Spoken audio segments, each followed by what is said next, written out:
Okay, everybody, good afternoon. Thank you. I hope you all enjoyed your lunch and have got some new energy inside you to get through this afternoon and the incredible discussions that promise to follow. Now, we're going to start with a bit of a change to the schedule, and a very happy change, because we're lucky to be able to hear some special comments from our next guest. Now, given that it was unscheduled, and the reason why we asked you to come back early from your lunch break, which you've all done so well, thank you for that, is there will be no translations for this session, unfortunately.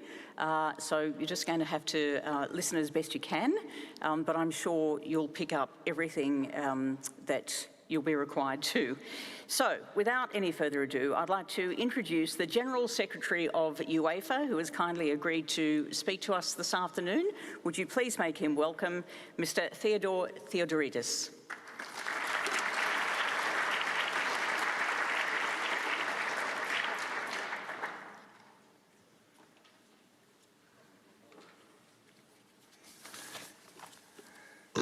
Thank you very much, and thanks for all of you for attending. Quite an impressive audience, I have to admit. It's my pleasure to present to you today UEFA's continued commitment to human rights. As you know, our engagement is built on strong foundations. Fair play and respect are part of the DNA of UEFA, and we strongly believe in the power of football, and so we acknowledge our role to promote the core principles of freedom, justice, and equality in society. It's true that football represents so much to so many. It brings meaning to communities around the world, and at UEFA, we embrace that responsibility that comes with this expectation. This is why, for us, social responsibility is not about compliance. Human rights for sporting organizations cannot be just about having a nicely worded policy or initiative. Human rights should be inherent in everything we do, in how we treat people, in how we listen to them, and how do we deliver on our mission in a way that respects and upholds the fundamental dignity of all people. Where is Mary? Mary Robinson, thank you for your leadership on bringing sport and the principles of human rights on the same table. It's much needed. We have so much to offer to each other. As a governing body, UEFA has a key role to play to promote human rights alongside many others in sports governance, players, fans. I'm very happy to see a representative, the Chief Executive of Football Supporters Europe here as well, Mr. Ronan Even. There he is. I spotted him. Workers, volunteers, coaches, officials, broadcasters, sponsors, trade unions, universities, and many, many others who love our sport. Our commitment to human rights starts with our own work at UEFA. Within our role to promote football, we focus on anti-discrimination, gender equity, child safety, and accessibility. These have been long-standing pillars, so we will continue to invest it and as a core part of our mandate to a sustainability strategy, strength to unity. We also strongly believe in the power of teamwork and cooperation to address challenges in the field of human rights. We are proud to partner with important stakeholders and to be in constant dialogue with them to protect and grow the game. We learn a lot from these interactions, and football is stronger as a result. UEFA acknowledges that with our position comes responsibility. And part of that responsibility is admitting when things go wrong and working with others to ensure mistakes are not repeated. I mentioned Ronan before, and one of the biggest examples of learning from your mistakes was the aftermath of the Paris finals. We had a problem. We had the Champions League final 2 years ago, which was highly problematic. It was a near miss, I have to say. So we appointed a group, an independent group, to make a report. And after this report, we picked up, although to be honest with you, I didn't agree with everything, but we picked up all the recommendations and the reports, and since then, we're working hand in hand with the supporters. So we integrated them in the preparation process for all our events. This shows leading by example and admitting your mistakes when you make them. I think it's our priority, our capacity. Looking ahead, we will strengthen our efforts to fight against discriminations in all their forms. We know football has a loud voice and can have a big influence. We will also work to make sure that the rapid growth in the women's game is joined by greater efforts to prevent harassment, abuse, and violence against women. In doing so, we will keep working hard to make football ever accessible for all. Since some years, we have created a separate division on social responsibility, and they are dealing with exactly those items. And as a matter of fact, the human rights campaign is called Football, in order to include everybody. So hand in hand, but on this occasion, the occasion of the 75th anniversary of the Universal Declaration of Human Rights, my office and the Executive Office is dealing with it personally, together with the Center. And we are very happy to announce that we re-established a cooperation with the Center for Sport and Human Rights in order to work hand in hand together. We are very pleased to pledge our support for UN's initiative to commemorate the important milestone, and we have reiterated the commitment of being an active participant in the Advisory Council of the Center for Sport and Human Rights.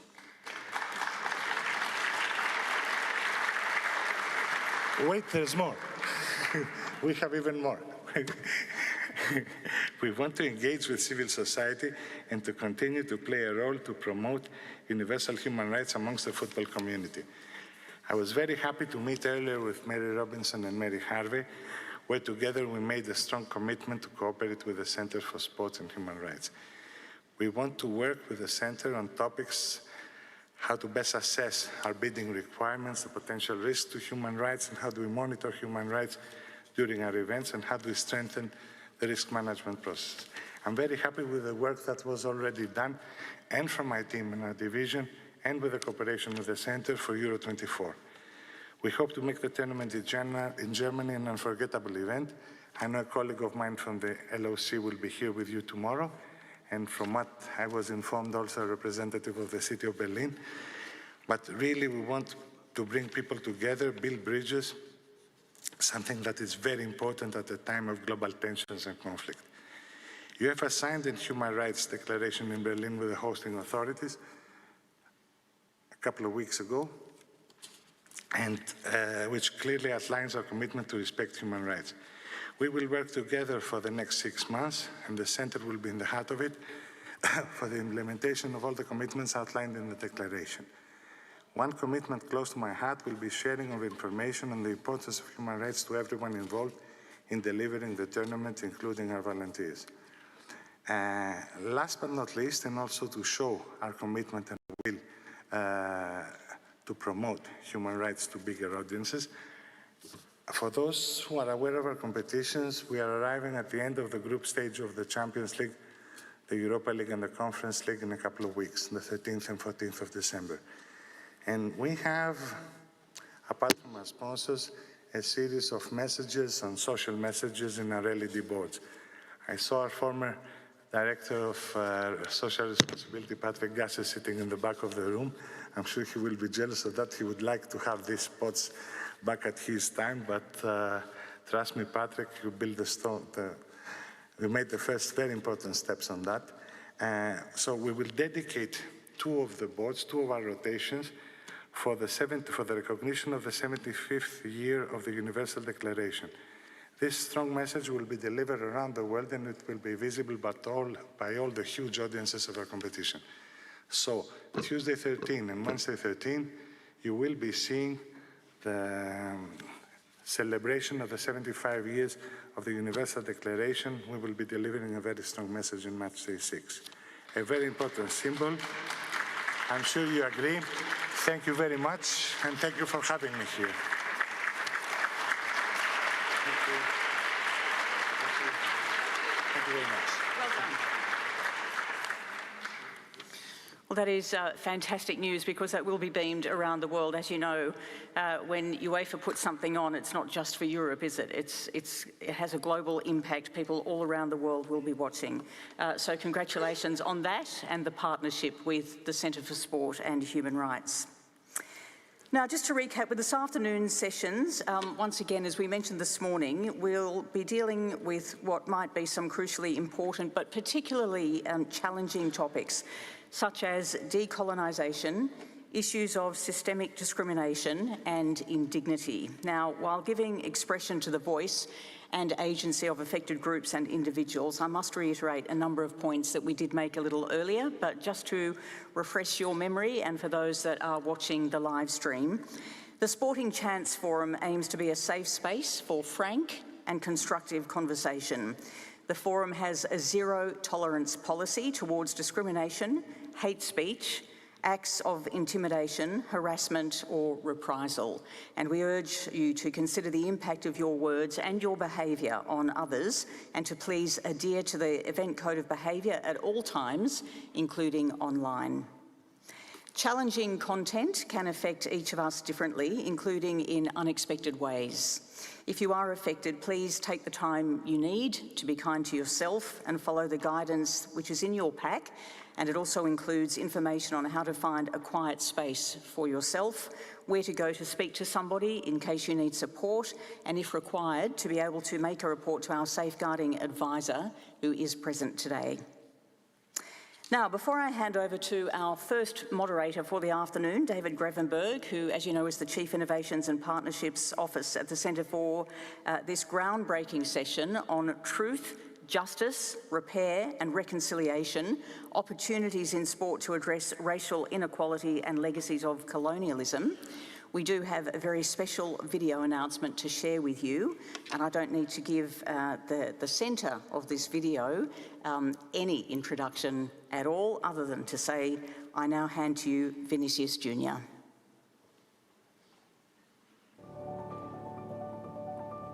Bom dia, aqui é o Vini Júnior, sou jogador do Real Madrid. Esse ano, a Declaração Universal dos Direitos Humanos faz o seu aniversário de 75 anos. É um momento muito importante na história. Estamos aqui hoje para renovar o nosso compromisso de proteger os direitos humanos para todos. Ao longo da história, o racismo e a discriminação negaram oportunidade para muitas pessoas, inclusive nos esportes. É hora de todos nós nos unirmos contra o racismo. O esporte deve ter tolerância zero para a discriminação racial.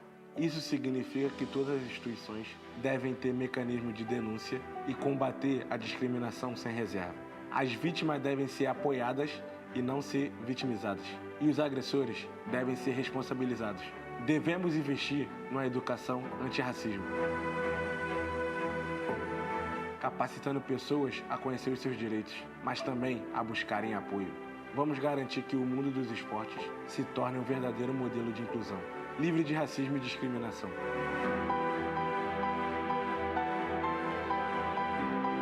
E onde todas as nossas diferenças sejam celebradas.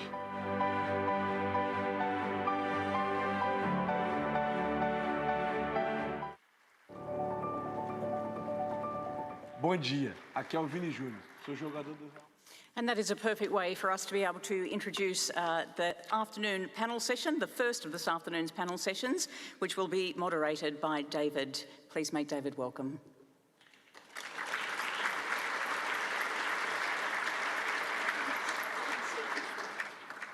Thank you, everyone. I'm going to actually invite our panelists, Stan Grant, Azim Rafiq, Keith Joseph, and Marjorie Guillaume.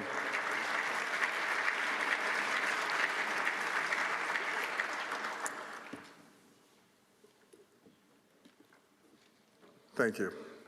Ladies and gentlemen, esteemed guests, and passionate advocates and activists for a world of responsible sport. Friends, welcome to this pivotal session titled Truth, Justice, Repair and Reconciliation, Opportunities in and through sport to address racial inequality and legacies of colonialism. Not a small topic. As your moderator, I'm David Gravenberg from the Center for Sport and Human Rights, and it is my privilege to navigate us through today's vital and tough discussions. In this forum, we are not merely representatives of institutions in the global sport ecosystem, but each of us can be individuals who are wholeheartedly committed to confronting and addressing deep-seated issues that have long cast a shadow over our world, including within sports. Our journey begins by acknowledging the origins of modern sports systems, which primarily took shape in the late 1800s in Europe and North America. These systems were forged against oppressive backdrops of colonialism, patriarchalism, eugenics, industrialization, religious muscularity movements, global conflicts, and the philosophical battles between capitalism and socialism and the social elite and working classes. The history, heritage, and traditions established during this era crafted systems that by their very design promoted and afforded moral and social exclusivity and superiority over certain groups, predominantly white men, over others in terms of participation, representation, decision-making authority, and recognition. Reflecting on my own experiences, growing up in the city of New Orleans, Louisiana, during the 1970s, I witnessed the stark divisions and injustices wrought by racism. I saw friends of African descent being unjustly treated, while I was told to distance myself because they weren't, quote, of my kind, a coded language. This was in part the legacy I inherited, a legacy steeped in a history of racial superiority and exploitation. My kind was explicitly the white kind, stemming from families on both my mother's side and my father's who were descendants of European colonists, who had come to the Americas in the early 1700s. These were people who directly enslaved others, perpetuated racial superiority, and exploited humans for labor and profit. Growing up amidst this horrific inherited history and legacy, whenever I questioned some of my family members, not all, but some, about the moral contradictions of our past, the responses were often cloaked in denial and romanticism. We had happy slaves. We treated our slaves well.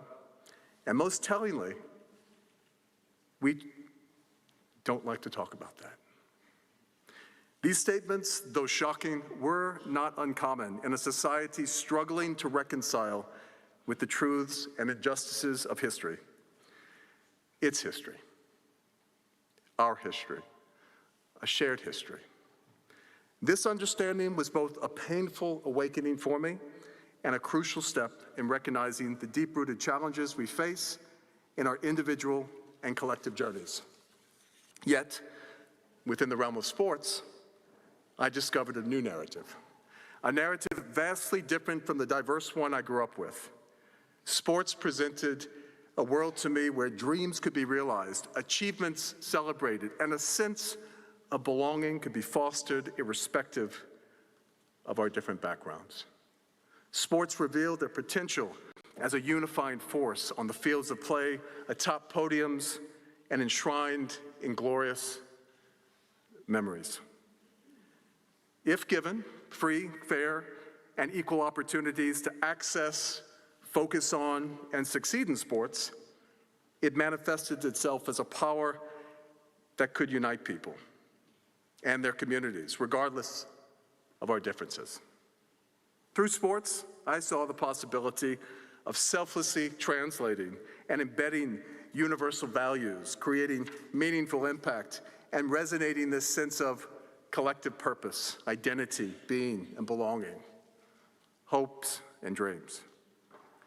In this world of sports, it was acceptable for me and my friends of color to engage, quote, against each other in organized competition as a form of, quote, safe conflict and confrontation. However, once we stepped off the mat, the fields of play, the courts, we were thrust back into our separate truths and realities, separate but shared. The contrast was stark. My opportunities and privileges were greater because of my background. This disparity was a poignant reminder that while sports could offer a temporary escape and a platform for unity, the playing field of life was far from level. This realization only underscored the importance of recognizing the power of sports as a unifying tool and addressing underlying societal disparities that persisted beyond the sports arena and those embedded in the heart of the sports systems themselves. After all, the inside of the arena cannot be separated from the social conditions outside of the arena. The playing field is never level. It is always influenced by the factors of unequal access to opportunities, limited resources, exclusive networks, and specialist expertise. And privilege isn't accidental. After living in Europe for the past 24 years and working in sports and major events over 80 countries worldwide, I've discovered that the historical remnants of these systems I've described in my personal life exist almost universally everywhere. They demonstrate themselves in different guises and manifest their impacts through our discourse, through our thoughts, our actions, and even the honesty of our interactions, which perpetuate cycles of division, inequality, and discrimination. Frantz Fanon, an influential French West Indian psychiatrist and political philosopher, once said at the height of the Algerian War for Independence, sometimes people hold a core belief that is very strong. When they are presented with evidence that works against that belief, the new evidence cannot be accepted. It forms a wall. It creates a feeling that is extremely uncomfortable, called cognitive dissonance. And because it's so important to protect ourselves and that core belief, they will rationalize, ignore, and even deny anything that doesn't fit in with that core belief. This insight is crucial as we delve into today's discussions, challenging us to confront our beliefs and understandings. Meanwhile, Wazi Yatawin, a renowned scholar for the Pezi-Huta-Zizi Otunwe, indigenous people of North America, reminds us that, quote, colonialism is a massive fog that has clouded our imaginations regarding who we could be, excised our memories of who we once were, and numbed our very understanding of our current existence. This perspective underscores colonialism's profound impact on shaping our collective consciousness and societal structures. We are all involved in this, including in the world of sports today. It speaks to the obscured potential of what sports and society could achieve were it not for the restrictive narratives and practices still rooted in this colonial history. Wazi Yatawin's words remind us of the deep-seated influences that colonialism has had in shaping not just our past, but also our present and our potential future, if we allow it. As we discuss the role of sports in truth, justice, repair, and reconciliation, we must consider how these colonial legacies have shaped our perceptions and our understanding of sports, our very communities, and even our identities. This recognition is vital to our journey towards a more inclusive, equitable, reflective world of responsible sport, a world of sport that fosters a genuinely safe and enabling culture that aims to responsibly serve and represent the best of our societies. So, today, we're here to examine the structures and systems in sports that have perpetuated these inequalities and the roots of racial discrimination. We will explore the complexities of intersectional approaches and the transformative changes necessary within our sports systems. Our esteemed panelists will share their insights and their lived experiences, discussing the role of sports carrying us from truth to reconciliation and the pathways needed for transformative change. This conversation is about much more than acknowledging the past. It's about starting to find ways to repair, rebuild, reconcile, and consider what it will take for sport to truly live up to its promise, and to be that platform, that podium for inclusivity, equality, and equity that we all seek and believe it should be. So, let us embark on this journey together with open minds and committed hearts to transform the world of sports, to continue to evolve it into a space where everyone, irrespective of race, background, origin, or any other characteristic, can be equal in the opportunities they have to succeed and be celebrated. Thank you all for being part of this critical conversation today. Let us make it meaningful and a transformative one. Thank you.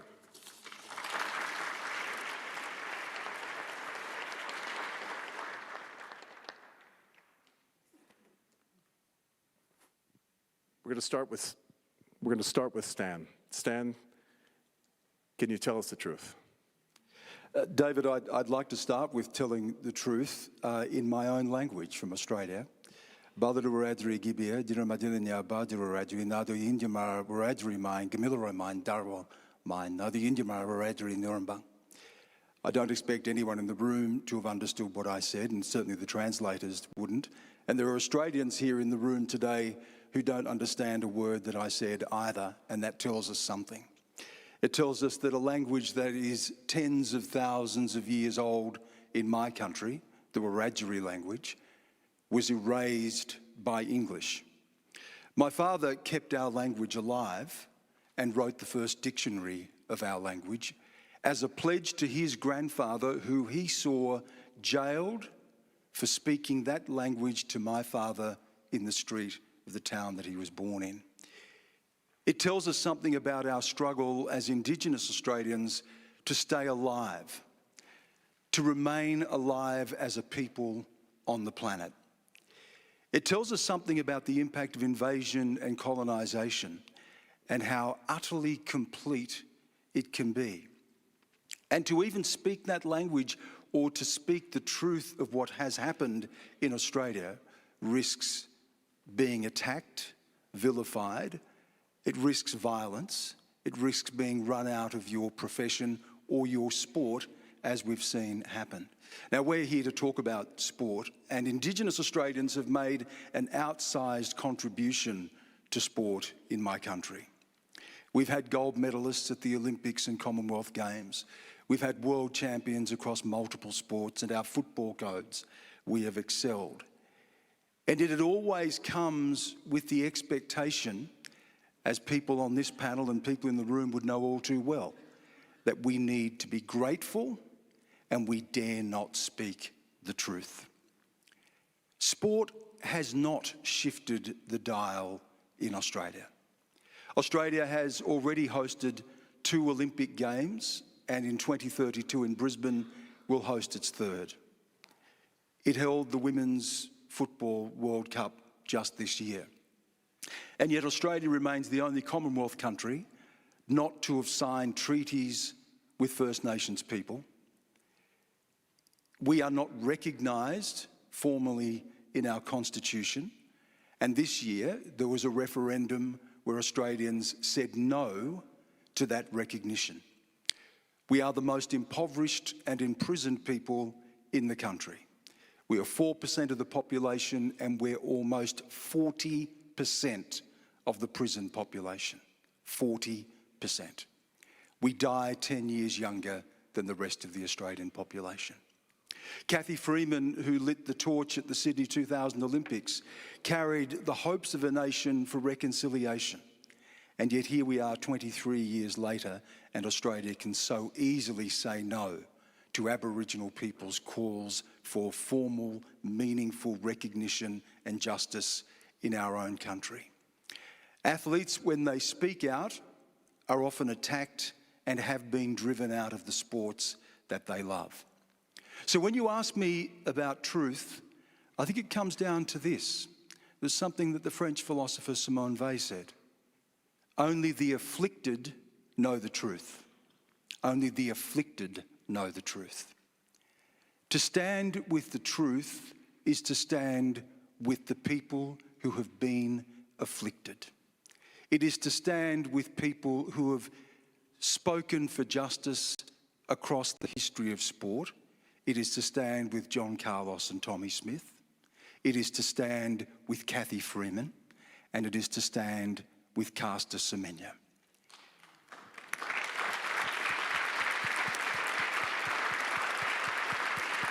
The opposite of truth is not lies.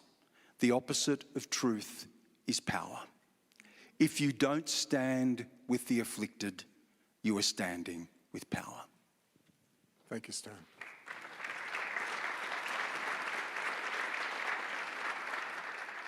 Azim, tell us about justice. Yeah, to be honest, David, I'm not really sure what justice looks like. You know, and I think it's important to understand that it would look different for everyone. So I'll try and go through, you know, my last few years and how I've got here, really. You know, born in Pakistan, you know, cricket was everything, really. Growing up on the streets of Karachi, life was good. And then one day, my father's business partner got kidnapped and burnt. And basically, as a 10-year-old, you pick up and we move countries. We ended up in the UK, and again, cricket was that thing that allowed to get embedded into a new society, into a new world, but it was challenging. We moved July 2001, and then 9/11 happened, and you felt the anxiety on the streets of the UK. You know, father had a big beard, and you know, being called the P word and that very early, so you got sort of used to it very early. Got picked for Yorkshire under-12s, worked my way very quickly from there, ended up captaining England under-15s, and yeah, got a professional contract for Yorkshire at 16, ended up captaining England under-19s at a World Cup, living the dream, right? Or that's what everyone thought. But there was something that I was really struggling with. And I didn't really know what it was for a long time. 2013, I ended up finding myself on the other side of my balcony, ready to take my life, which, you know, for someone that very confident, playing the game that I love, you know, become the youngest ever Yorkshire captain, no one could understand why. And I couldn't either, because for a person of colour to start actually believing that you're being treated differently because of your race or religion can be quite traumatic in itself. I continued to look the other way, tried to fit in, went against my own values, did things which were against my religion, but even then that was never good enough. I found myself in socialising places where my teammates would come up and be like, you know, don't talk to him, he's a P word. And that happened. I didn't really know what was happening. I took a break out of the game around 2014, and I managed to get myself back together. Felt like, you know, cricket was all I knew, and it was my love. So 2016, went back to cricket. You know, the first few months that I went back, you had Jason Gillespie was the coach from Australia. You know, incredible person. First Indigenous person to play for Australia. Yeah, and you know, you felt, something felt different.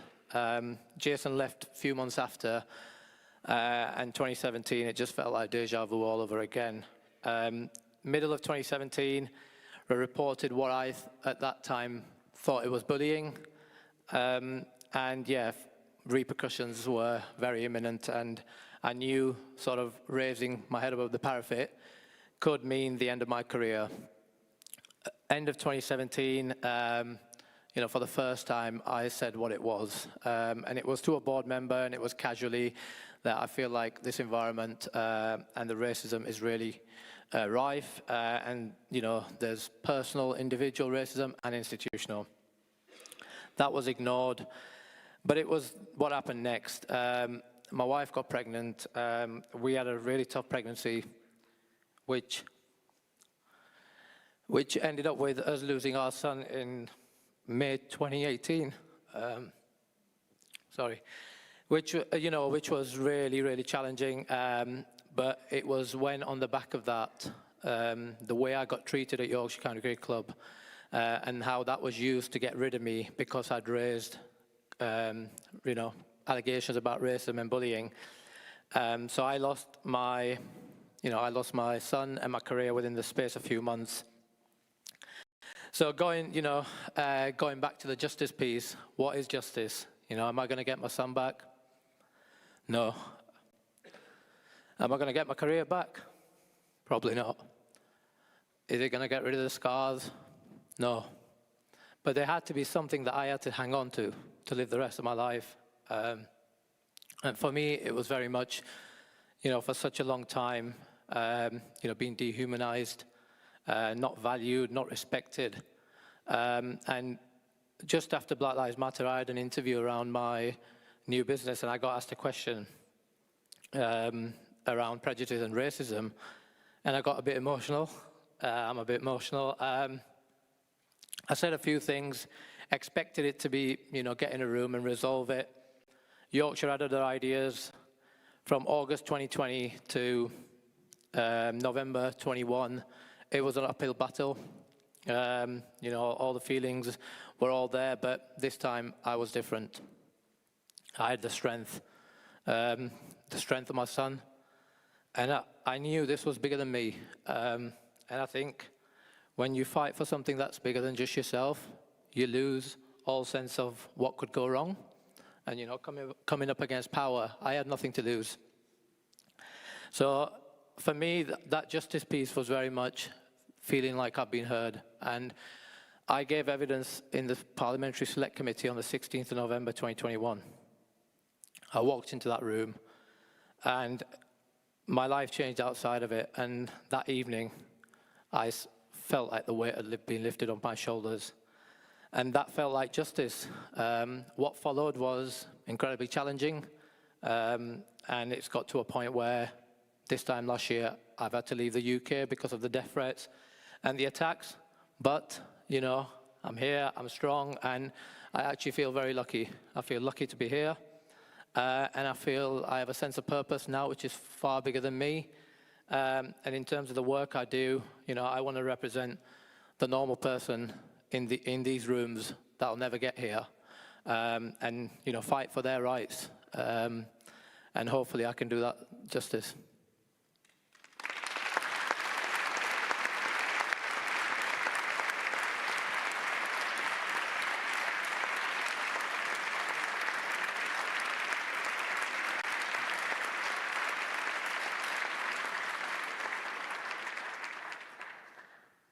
I want us to sit with that for a second.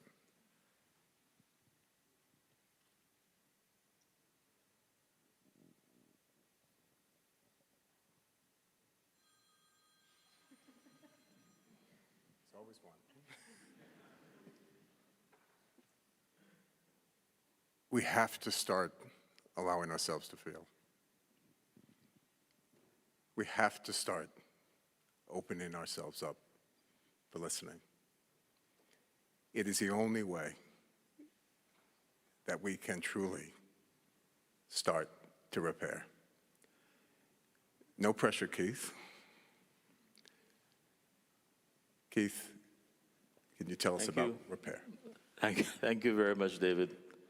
And thank you for having me on clearly a most distinguished panel. I grew up in a family that was clearly enamored with sport. And it was easy to grasp the value of sport, but also the bittersweet nature of the legacies of slavery and colonialism and its impact on the Caribbean. Life's experience in sport allowed me to watch my brother become a victim of racism in his sport of choice, to the point where one white co-representative of our national team to a major competition dared to look him in the face and say to him, You know, you could have gone much further in the sport, but your father's mouth was your undoing. And what was my father's mouth about? Having been unable to provide the same equipment to match strides with the other athletes. He was able to overcome his ill-equipped equipment and match strides to be able to join others, all white, on the national team. My brother is long dead, but that story remains with me. But it was reflective of the reality of the time, one that is unfortunately and sadly still with us, even as those in authority in sport attempt to pretend that things have changed. I learned in growing up about Jim Thorpe, Jesse Owens, and Muhammad Ali, and discovered that they all shared the all too familiar reality of chronic racism that no amount of Olympic medals of whatever hue could have changed. I understood all too well the 1968 stance of Smith, Carlos, and the young Australian Peter Norman, the latter so often forgotten. As a sport administrator, I have become even more convinced of the perpetuation of variegated social injustices just about everywhere. I have spent much of my life exposing truths about the existing power structures and the reality of recolonization in and through sport in different parts of the world, and the often touted ameliorative mechanisms thrown at us in different guises. I was in the stadium in Victoria, Vancouver, in 1994, when Cathy Freeman, after winning the 400 meters, came out with the Australian flag in one hand and the Aborigines flag in the other. It was mayhem in the Australian camp. The chief of mission threatened to have her thrown out of the village if she dared do it again. But I think all of Australia knew that she would a few days later in the 200 meters. So on the eve of the 200 meters finals, the Australian Prime Minister declared recognition of the Aborigine flag. I have spent much of my life in sport opening the eyes of athletes, coaches, and administrators to understand what Hilary Beckles and Stoddard labeled liberation cricket for many of the peoples of the Caribbean. The remarkably charismatic historian scholar C.L.R. James chronicled in Beyond the Boundary how he collaborated with several West Indian cricketers playing county cricket in England, the belly of the beast, and waged a struggle for the independence of the British colonies in the Caribbean, and won, only to later realize that the reality of the human condition of chronic dependency on the metropole is yet to be erased. Following the successes of the West Indies cricket team in the lucrative, transformative Kerry Packer intervention in international cricket, and immediately thereafter, the International Cricket Council promptly changed the rules for fast bowlers. Our West Indian cricketers were ending test matches in 2 and 3 days rather than 5.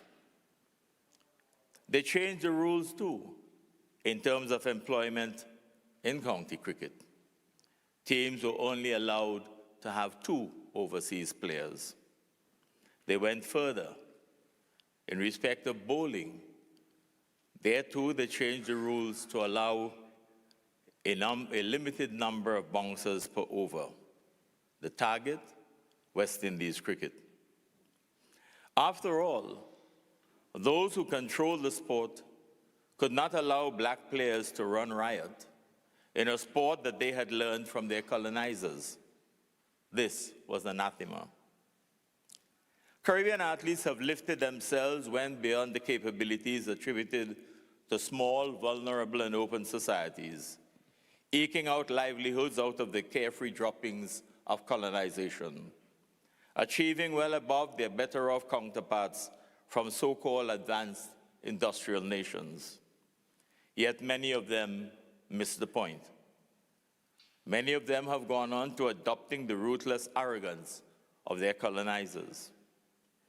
Yet I have continued to work in and through the playgrounds of ambition with one generation after another, pressing for change through determination, commitment, and an incessant appeal and struggle for the recognition merely of our human dignity. Who gives those who have invaded us, raped our mothers, sisters, and daughters, slaughtered those who resisted, grabbed hold of and claimed all the levers of economic advantage, the right to define who we are? I hold that this is an inalienable right of ours, for we alone must define who we are and who we wish to be. I cannot be part of any movement that seeks to do otherwise.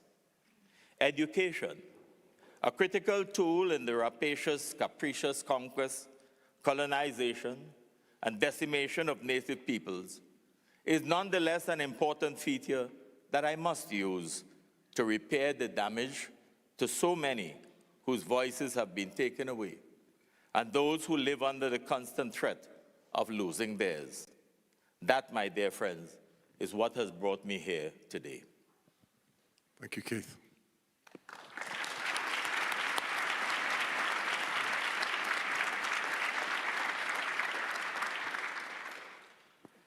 And Marjorie, to reconcile. Well, before I even go into reconciliation, you know, a couple of decades ago, I was a public school teacher in New York City, working with inner city, underprivileged children. Most of them were Afro and Hispanic descendants. And I was, you know, children who had been, you know, exploited in many ways and faced different forms of abuse. And that, of course, had an impact on their mental, physical, emotional abilities and development. I was teaching conflict resolutions to children who did not even have a support system at home. Most of them were living in foster care. And that, for me, you know, that's when that opened my eyes on the multiple forms of systemic inequalities, systemic, you know, inequalities and discrimination in society. So me talking about this, it might be surprising. At the time I was in my 20-something, because I was born in Haiti. I'm Haitian born, although I traveled, you know, around a little bit in living in Europe now. But growing up, I did not know what racism was. I didn't have a color. I was a person. I got to understand what I had a race. I was black when I moved out of Haiti. This is, you know, just think about that. So after that experience, I moved doing other things, and somehow life got me into global sport. However, it's in sport, working in sport as a woman, as what you see, I guess you call me black. That's, you know, working in the system, I started to, what I'm trying to say is that although I have been able to do quite a few things in the sport, but I'm no different, because I've faced so many times, you know, I have been able to overcome a lot of cases of racism as well as other people have. It doesn't matter if you know, what you try to do to accomplish certain things, but the fact that once somebody sees you, it's one thing, when somebody sees you, you automatically fit into a box. So that's something that I had to overcome. over the years, I've held quite a few interesting positions. I've held the position of head of sports economy for the UK Trade and Investment Office in Paris. There too was quite a story to even work, in that position. Then I moved on working as Director of Cabinet for the International Governing Body of Cycling, the UCI. I had a keen interest in looking into inclusion and diversity in the sport, and also how to expand cycling beyond its comfort zone. I didn't get too far with that. And then I went on, we were talking about cricket a couple of times here. I went to become the CEO of the National Governing Body of Cricket in France, there to try to look into girls and women's, issues in relations to the promotion of girls and women in the sport. Again, major issues there. At the moment, I'm working as, I'm the head of pre-game training camps for Impact and Heritage for the upcoming Olympics and Paralympics, working at the Inter-Ministerial Delegation for Major Sporting Events at the French Sport Ministry. In addition to helping delegations coming to France for athletes mainly to find a place to train and acclimatize, part of the ambition post-2024 is to work with cities, national federations and other sport organizers to award them some sort of recognition or a seal of approval or label for organizations trying to put human rights issues at the center of the event planning. But one thing I discovered, this is part of the things that I'm working on, but a lot of people talk about human rights. We say it, but do we really know what it means? Do we really understand what we're talking about? I don't know if we ever took the time to even read the articles and understand one by one, what does that mean? Even this morning, I've heard so many, human rights, human rights. Human rights? Why do we have to fight to be, just to be? Why? I often ask myself the question, why am I different than anybody else? Now you want me to talk about reconciliation. Well, reconciliation is when, parties want to restore a bad relationship. Do we want to restore a bad relationship? A relationship that was built on inequalities, past and present inequalities and injustices. Do we want to? We are very good at drafting some right policies and talking about all these things. Yes, we're very good at that. I'm good at that too. I can write too, sometimes. But do we really want to put them in practice? Do we really want to? If I need to treat my neighbor with respect and dignity, do I need a policy? Do I need a policy to tell me, yes, the policies are guidelines that can help, okay, how do I do this? You can check and balance yourself. But do I really need somebody else to tell me to treat another person, the right way? I don't. I just need to be taught. I need to be conscious. And I need to just understand this is the only way to treat people. So, reconciliation for me will come from within the sport context, sport organizations, leadership.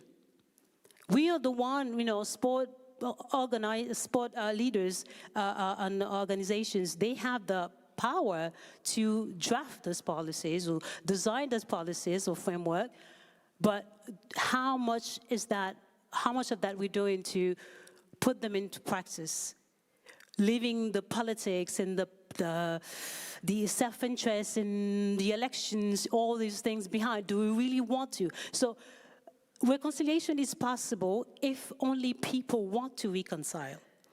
And if we agree on how we're reconciling, to reconcile is to balance things out, to restore equilibrium between something that is off balance. It has been off balance for a long time.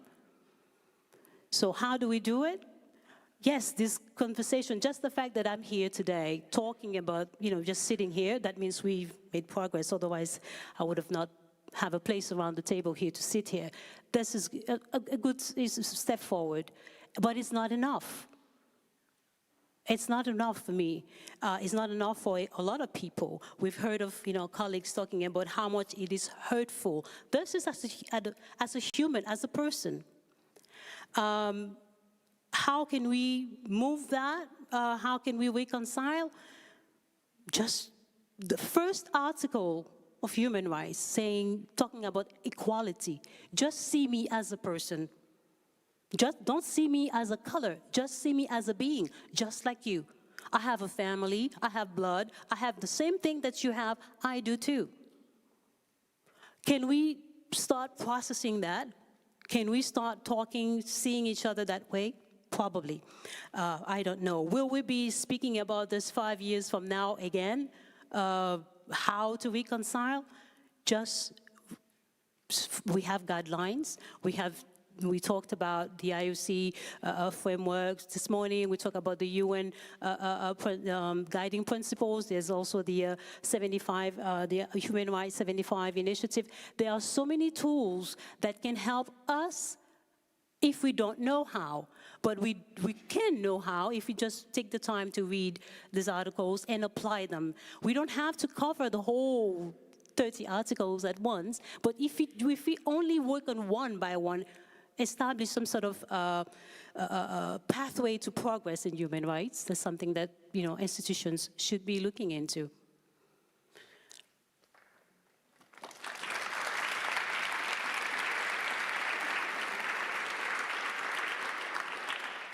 I can honestly listen to all four of these panelists and their life experiences and perspectives all day.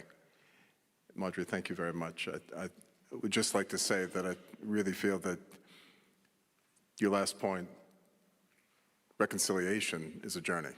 It's not a destination. It's something that is embedded in our behaviors and our culture. And I really think that that's a really strong point in terms of how we've now set a foundation to talk. You mentioned one last point in terms of policy. There was a resolution that the UN High Commissioner this morning referred to in terms of the UN Human Rights Council adopting resolution on the 12th of October this year, 54/25, looking for a world of sport free from racism, racial discrimination, xenophobia, and related intolerance. And there's a series of elements that really were brought forward in this. One was obviously to call on the sport ecosystem for engagement, to develop meaningful policies as an ecosystem, and then to talk, to engage in conversation. And so that is one of many steps that we have at this moment to start using to continue this conversation. Let's hand back over to Stan and Azim. Why do you guys think there is such resistance to acknowledging these systemic impediments that are causing this racism and intolerance? Just the lack of social awareness on issues around social justice, and just the general inertia for change. If I'm speaking from an Australian perspective, it's because Australians don't have to care. They don't have to care. Aboriginal people are fewer than 4% of the population. Most Australians have never met an Aboriginal person. To speak the truth in Australia is to risk being violated. And this year, during the coronation of King Charles, I was on television at the ABC. For those who don't know, I've been a journalist for 40 years, most of it overseas, but also at the ABC in Australia. The ABC has been in existence for 90 years, and I am the only Aboriginal person to have been the anchor, the host of a primetime national news current affairs program. And I spoke about the truth of our country, just the truth. What happened in the name of the crown? Invasion, colonisation, slaughter, the things you've heard here today. And over the next week, there were about 150 articles written attacking me, accusing me of going on a hate-filled rant against Australians, hating Australia. My own organisation failed to support me, and I decided to leave. Just like Azim, we don't have to accept that. And you can't have reconciliation and you can't have conversation until people are prepared to hear you. You can't have reconciliation until you have a reckoning, and a reckoning with truth where the truth itself is not defined by those in power. And I think today we've been talking about the UN Declaration of Human Rights, and we haven't been asking a more fundamental question, and that is the question of who has the right to have rights. The UN Declaration of Human Rights is written by the most powerful countries in the world, with appalling human rights histories of genocide, slavery, slaughter, exploitation, often countries that still do not live up to their own obligations under those declarations of human rights. So who defines who has the right to have rights? In Australia, Aboriginal people do not have the right to be who we are, to define for ourselves who we will be. That message we got loud and clear in the referendum this year. So if we're talking about reconciliation, if we're talking about truth, we have to ask fundamental questions about how truth is defined, who orders the world, and who gets to own history. Now, the fact of the matter is that the United Nations is in Switzerland. Switzerland, Europe, is not the centre of the world. The IMF and the World Bank can only be headed by a European or an American. They're not the centre of the world.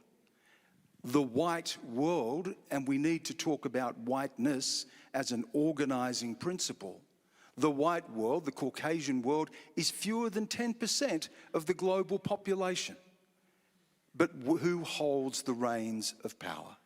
Who defines the terms of existence? Who defines the terms of truth? And who decides who has the right to have rights?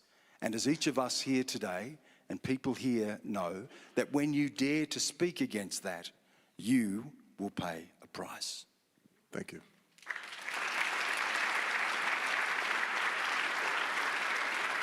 Nazim. Yeah, I think it's a question I keep asking myself. Why such a resistance? You know, after the last 2-3 years of what cricket in the UK, you know, there's been a number of people who have come forward and talking about their experiences. We've had an independent commission that recently reported, you know, in big data numbers that cricket has discriminated against people. So why such a resistance? And, you know, I want to see the world glass half full. You know, I want to see the good in people. But sport, the way sport is built and the power structures are very much sort of the leadership has a big say in, you know, what happens. And unfortunately, my experiences are that leadership are just not prepared to listen. There's a listen to respond, but there's not a listen to understand. There's been a couple of mentions about representation. Representation seen as this golden nugget to all problems solved, but actually, you know, it hasn't been and it doesn't. You can find, you know, a person of colour to go in there and then tell the world how, you know, how great we are, and, you know, talk about examples. You know, ECB have recently diversified their boards. 18 counties, I don't know what the percentage is, big percentage. Women, people of colour, you know, disability, all being put onto boards. But how did they get to that? You know, it was through LinkedIn and templated messages. So you got people being put in these boxes before they even go into rooms.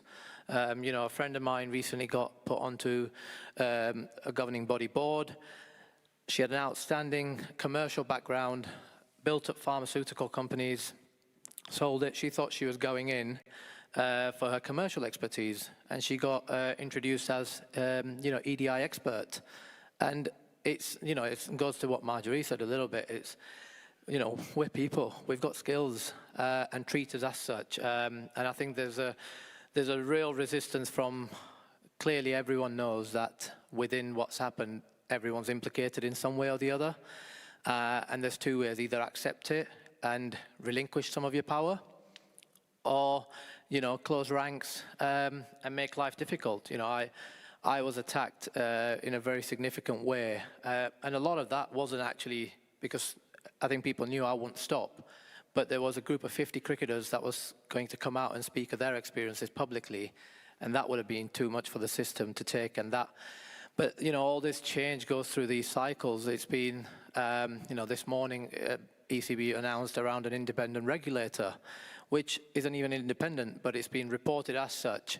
And that transparency and trust is just not there. And when trust is broken, it's not for me to, go to the ECB. It's for the institutions to build that trust back. And that can only happen through listening and communicating. And I just don't think there's a will to do that. Thank you.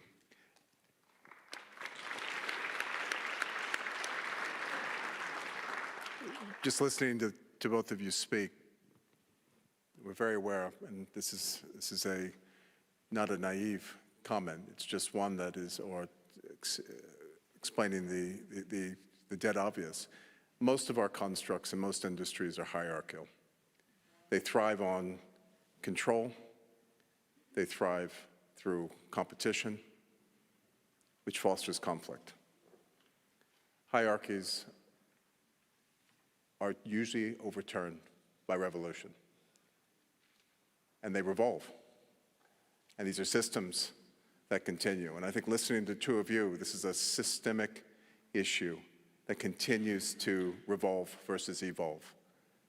We talk a lot about ecosystems, and I really encourage you all to look at the Center's ecosystem map, because we're all in this arena together. It's a arena, an ecosystem that is established to foster collaboration, cooperation, and a level of conscientious working that allows us to listen, to feel, hear, and work together to uphold our responsibilities, but also ultimately fulfill our remits to one another. Looking at this, and I think the 2 points that both of you have made there, this needs much more unpacking. How many of you, just raise quickly your hands, are comfortable with this conversation? Okay. Better? That's better than most. There's a lot more. How many do you feel it's an uncomfortable conversation? Yeah, Yes. exactly. It's a very uncomfortable conversation. And the fact that we have to have these conversations and to open our veins and talk about death, which we've all had to do, tells you how hard it is to be heard by people who don't have to care. And I think, David, we should be very careful in talking about systems or processes because there are human beings involved. And we see this in sport, and we see the impact it has on human beings. And who gets to stand on the medal dais? Which countries with the most wealth, and where has that wealth come from? And who gets to be empowered, and who doesn't get to be empowered? And what is the price of entry? The price of entry for Azim was to shut up. The price of entry for me was to shut up. And the moment that you speak, you will pay a price, and you'll find out that that acceptance or that success was always conditional. So these are very uncomfortable. The only reason we're talking about human rights is because human rights are violated. Thank you. Thank you.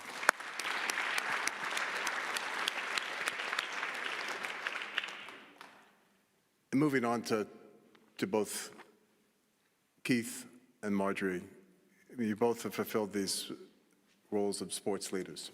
You both hold and have held prominent roles. Can you both share your perspectives on working as senior leaders and trying to instigate transformational change? And I think really noting everything that Stan and Nazim have said. Thank you.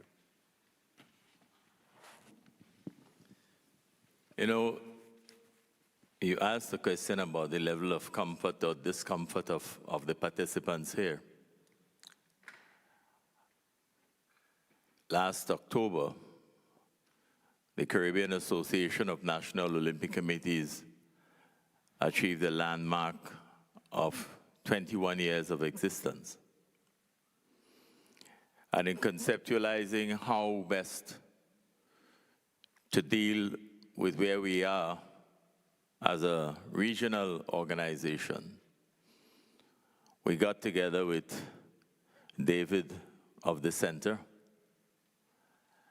and Brian Lewis of Trinidad and Tobago and Cannock, as well as Nelson Stokes from Jamaica's Bobsled Federation.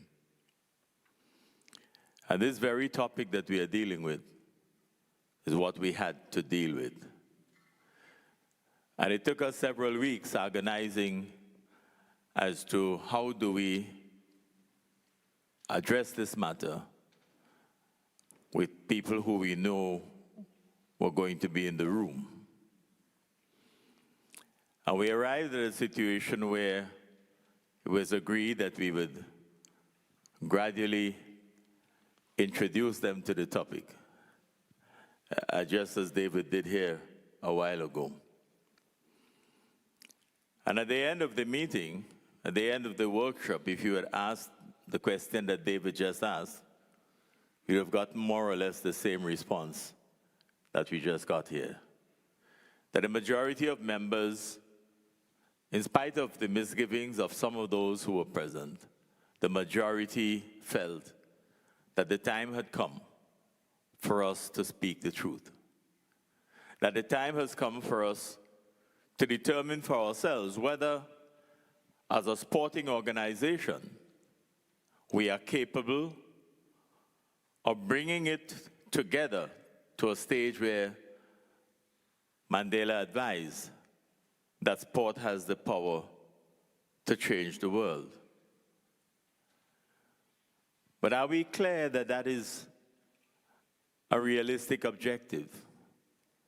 Where are we along that road towards allowing sport to reflect the power that it does have to bring people together? I had a 19-year-old athlete go to the World Championships. And when he came to meet me at the dining room, he asked the question, why is it he couldn't get an answer to a simple good morning in the elevator coming down to the dining room? Here was an international sport forum, and he couldn't get a response to his good morning. He came from a culture where it is normal to say good morning when you meet others or when you greet others. And they looked him in the face and completely ignored his attempt at getting a very simple acknowledgement that he existed. That was what was disturbing to him. That in a very sporting arena, the reality of being unable to gain recognition as a fellow human being, whatever about our competition in which we'll engage later on, but to merely acknowledge, if we can't get that far, how much further do we have to go before we get to the point that Mandela was talking about? You know, in this year's World Cup, Rugby World Cup finals, the captain of the South African team, in an interview prior to the game, made the point that the game was not just about getting the cup.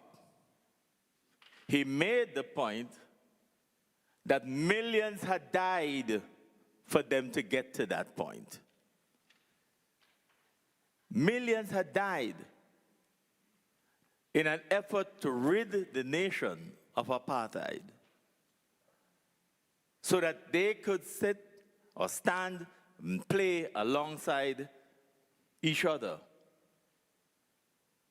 And for that moment, agree that South Africa as a nation was far more important than their individual skin colors.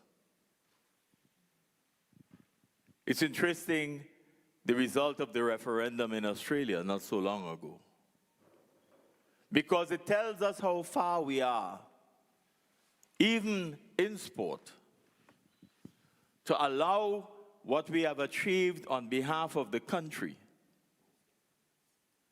to impact us as human beings to be able to work together, to build a nation together. Because what the referendum is saying, we are not ready to recognize you. We are not ready to dare to hold you up as a colleague. And how many of our sporting people take the honors and turn their backs on their colleagues? If sport cannot do it, then tell us what institution that we produce as a collective can do that.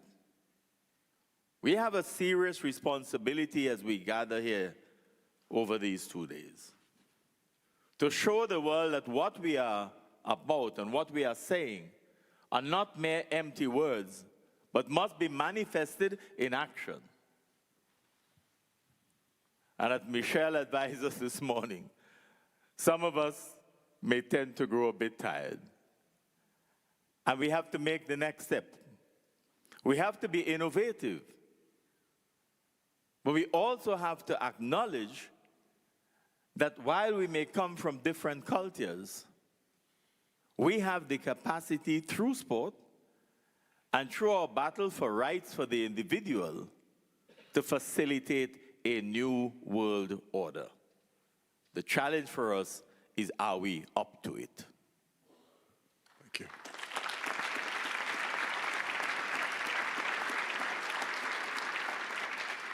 Marjorie. Well, you see, from my experience, from what I've seen, the sport sector is so multifaceted. It's a web, it's a huge, it's a web of stakeholders. Again, that's the word that I do not like, stakeholders. Who's holding the stake? For what? So, these are the words that sometimes you hear them, key person. Why is it key? Is it opening some doors, others cannot open?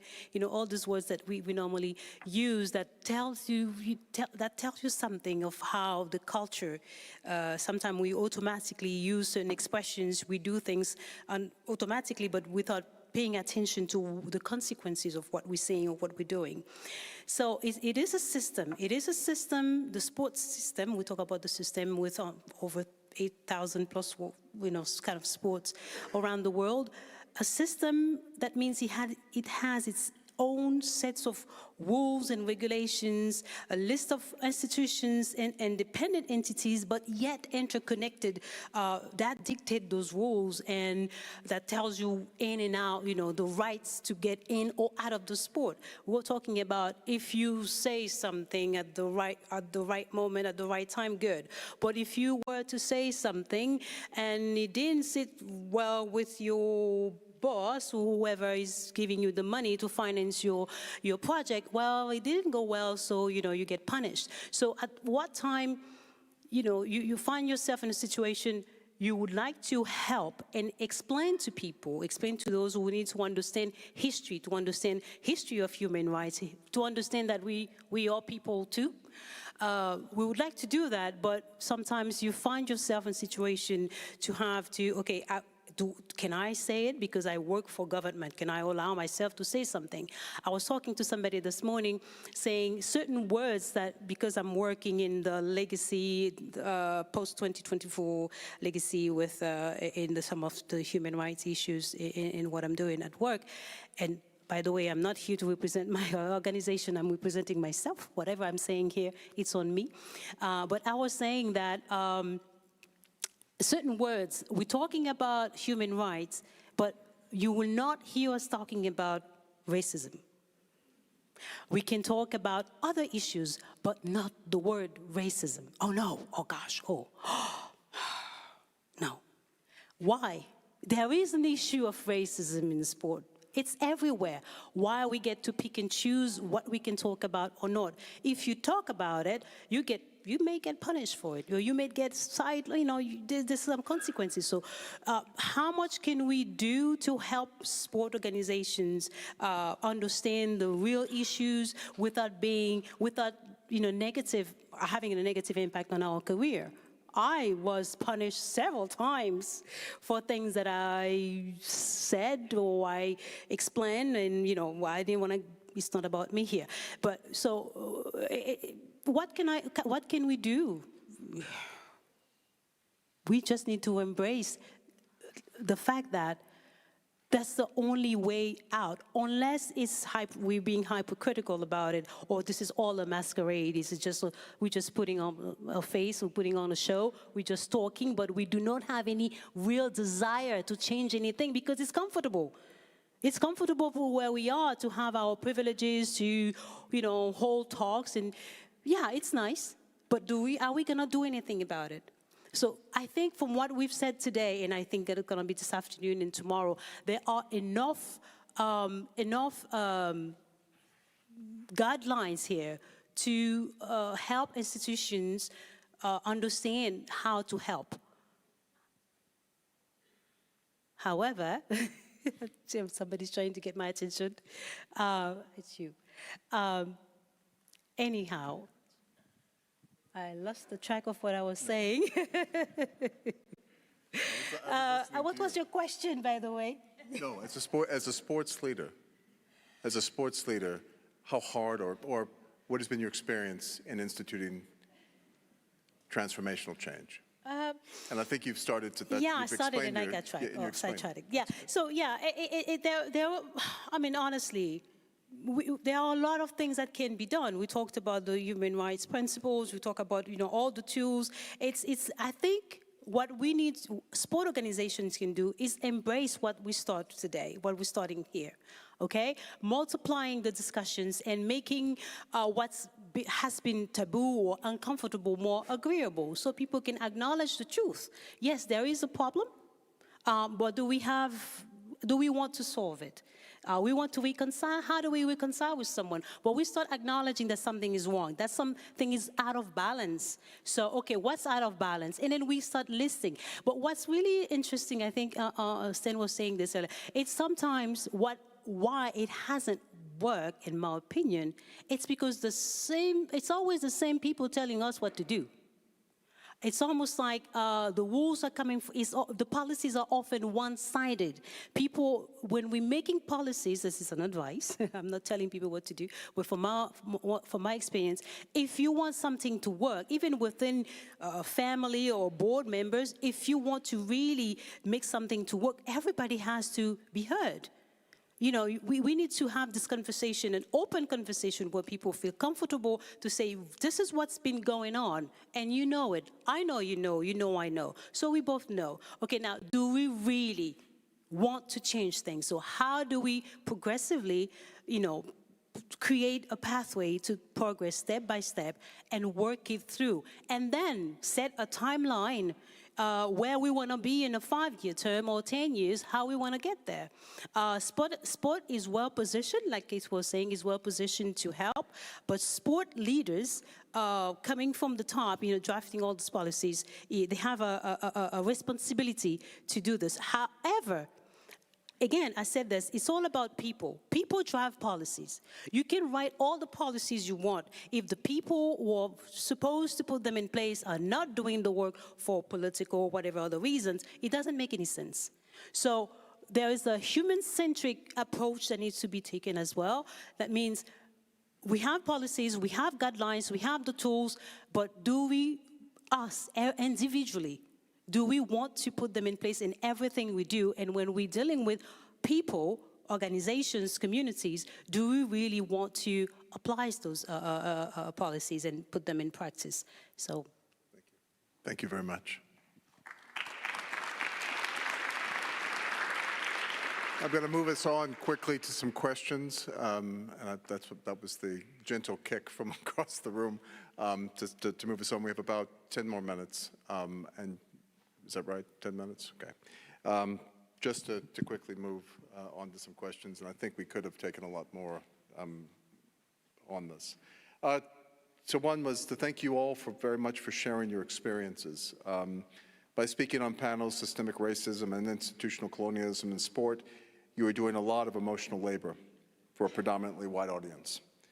What can white allies do to better accomplish our work? I think for me, we're all in it together. You know, I mentioned this to the cricket people very much. We've all got to take responsibility to how we've got here. And, you know, it's got to be a collective thing to make sure that, you know, we can all take cricket to a place. And I think, you know, I'm always in hope. And we've got to look to that place where what does good look like. And I'm a massive believer that the best change you can give anyone is opportunities. So trying to work collectively and finding ways innovatively as we move forward to create them opportunities, you know, together. I think we've got to be involved in the conversations, as it's been mentioned everywhere. You know, it gets to crisis, and then we got told that this is the change we need, and we're not part of the conversations that decides the solutions. Because I think there is appetite. I think there is a bit of a hope. There is more appetite to create them solutions, but you know, our voices have got to be heard within the solutions, because I think if you get it wrong, then it becomes even harder to unravel. And for that, it just needs everyone to, you know, listen a bit more. Stan. When it matters to others, as it matters to us, then we'll see the change. But, you know, we've spoken a bit, and Keith mentioned about the referendum this year. So we have a referendum on a Saturday night where every state in Australia, every state said no. No to formally recognising Aboriginal people in the Constitution. And the next morning, no Australians took to the streets in protest. It was just the cost of doing business. A few weeks later, there was a national rugby league game played, and there were several Aboriginal players in the team, none of whom sang the national anthem. And the next day, there were newspaper stories saying that they should be sacked, dropped from the team because they don't sing the national anthem. The weight is always on the people who have the least power to carry the weight.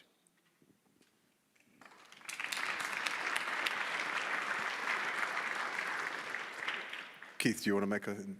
In 1958, the English-speaking Caribbean countries in the Caribbean attempted what was called the West Indian Federation experiment. They felt that as small nations, they ought to have been able to work together in their own collective best interests. The experiment lasted exactly 4 years. It ended when one of the countries indicated that if we attempted to work together, even though they had had during that 4-year period participation in the Pan American Games as a collective institution, in the Olympics of 1960 as a collective institution, the powers that be of one of these countries indicated that if you did that, then the smaller islands would all find themselves in the larger ones, and the larger ones would end up impoverished. And on the basis of that, that country withdrew. And then one of the leaders of a second country says, well, if there are 10 of us and one leaves, then 1 from 10 leaves naught. I suppose it was a new style of mathematics. But that was the end of the Federation experiment. But several years later, an historian made his own analysis of the failure of the Federation. And he concluded that the problem was that it was a federation of leaders, a federation of the leaders of these countries, a federation where the leaders never once engaged the people. And that happens so often in sport. We're reminded of some of the discussion this morning about leadership and about governance. We can only do this if we can get everybody on board. If we can't get the athletes involved, then we're not going to get anywhere. The athletes are the drivers of sport. They're the ones who make sport. For all the glory that presidents and general secretaries give themselves, if you have no athletes, you have no national team. And so there has to be greater engagement of our athletes. It's not enough for an athlete to be held aloft and honored for his or her contribution to a particular segment of our respective populations. It is not enough for us to meet and greet and talk about how good this or that athlete was. Sometimes you have to do as others did. Muhammad Ali didn't only throw his medal into the river. He then set about to wage war against the racism to which he was subjected. We've seen that in so many other cases. Kaepernick took to one knee and started an entire movement that has gained momentum ever since. It takes a whole lot of us to achieve success, but it takes just one to begin the process. If each of us here commits to be that one person in our respective organizations, that one person in our respective countries, then we can make a whole lot of difference to the movement for change, to rid ourselves of the specter of all forms of discrimination. I say, as Stan said in one of his speeches that I listened to intensely, he concluded when he was talking about racism killing the Australian dream, he concluded, but we are all better than that. And indeed, we gathered here are here because we genuinely believe we are all better than that.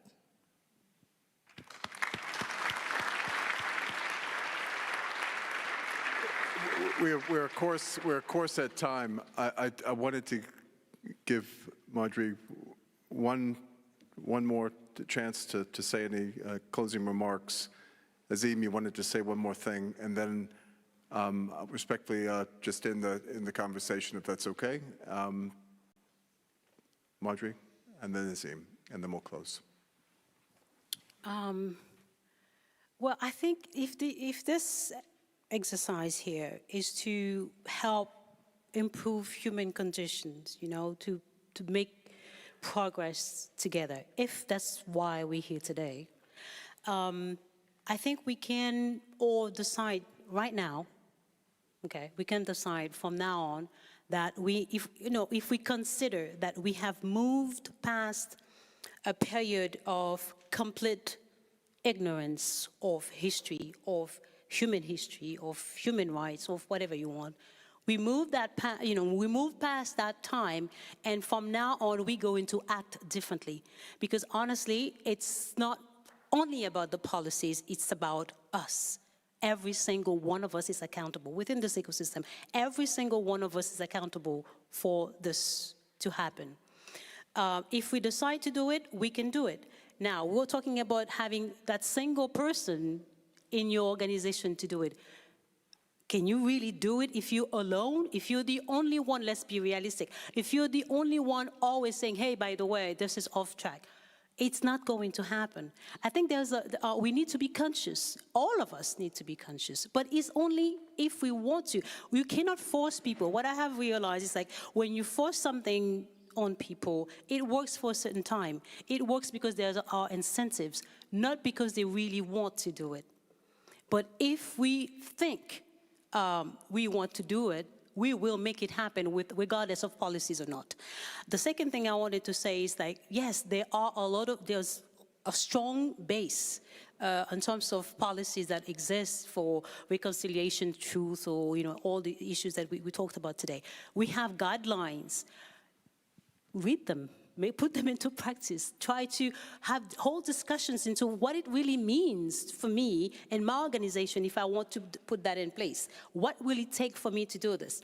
And I do understand, believe me or not, for living in Europe for that long, it's not an easy discussion. It's not easy for us. I understand it's not easy for you either, because a lot of us, or you, the other side, if I can say that, you inherited something that you probably do not even know what to do with.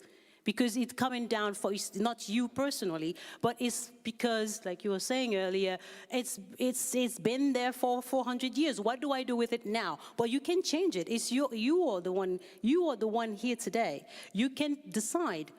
I am going to act differently. I'm going to treat my neighbors with dignity. And when I see a person, the skin color of the person doesn't mean anything, but it's the person. I need to understand that person for. It's a person like me, it's just a different shade. So I'm being very basic here, but this is what it is. Because when you are being boxed because you are this or that, it doesn't, to me, it doesn't make sense for us being in 21st century, being, Europe or lights or for all these technologies and, trying to go to the moon. And the basic rights of our neighbor, we are having difficulty accepting it and acknowledging our neighbor. It just, the gap is so wide that we understand. Sometimes I ask myself, am I speaking to the same people? People trying to go to the moon and do and invent great things, but cannot treat your neighbor with respect and dignity? So I think, it's a reflection for every single one of us, institutionally, but also at individual level. Thank you so much.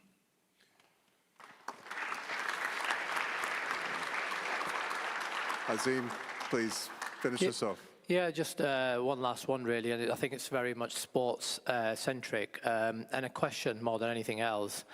The economy within sport comes from two places, strongly, broadcasters and brands and sponsors. And, through my experience, I feel like there's a lot more that can be done if the people asking for the change comes from them two places. I feel like it can happen quicker. When pockets are hurt, suddenly change happens very quickly. So it's one for the broadcasters and the brands to think about is, when you are sponsoring someone or when you're being part of some institution, do they stick to your values? Is the change what you want? Because actually, a lot of us can sit up here and ask for it, and we've been asking for it, some people, for a very long time, and the dial doesn't seem to be turning. Is the responsibility on you guys now?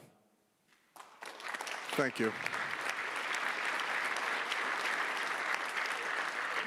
So what are the outcomes of this session? And this is the closing point. First of all, I'd like to thank and have just one more big round of applause for each of our panelists, Stan Grant, Azim Rafiq, Keith Joseph, and Marjorie Gillum.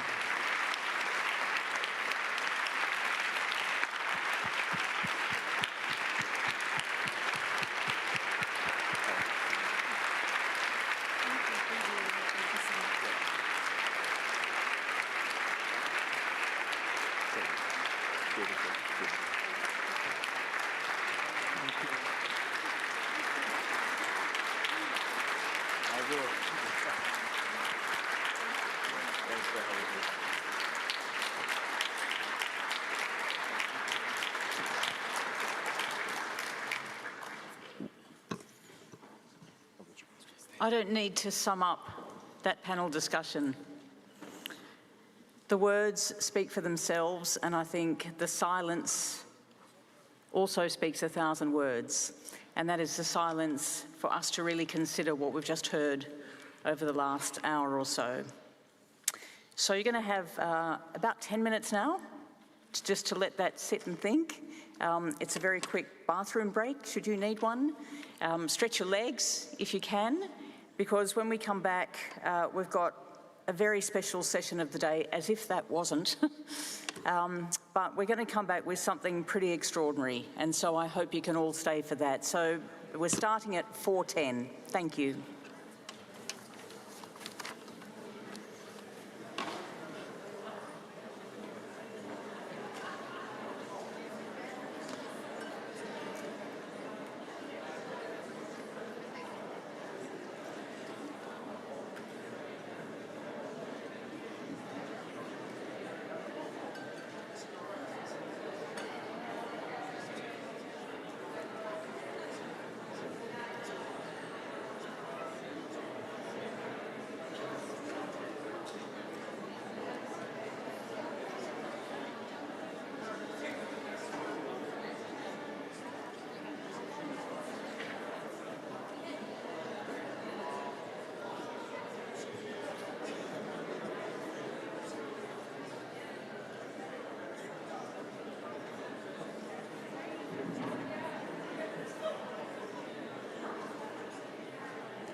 Sport.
listen up.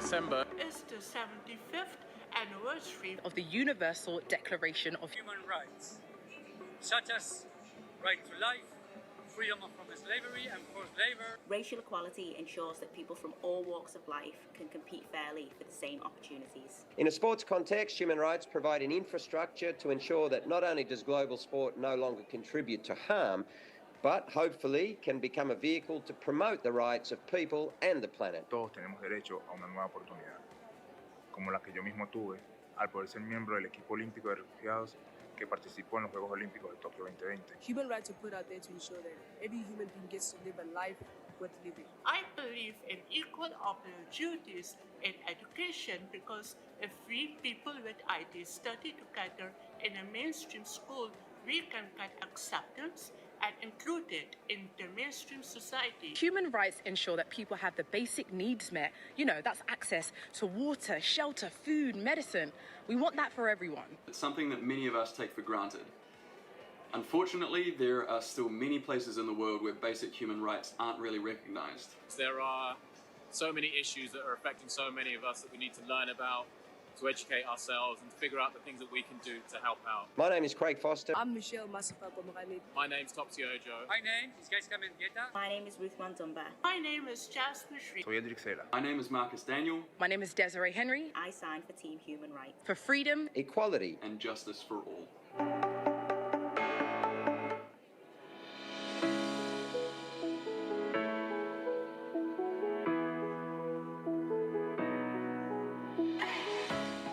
Are you ready for the future?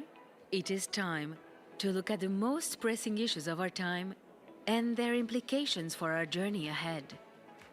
How can we address human rights risks in and around sport? Who can help us accelerate positive change? How can we transform willingness into action?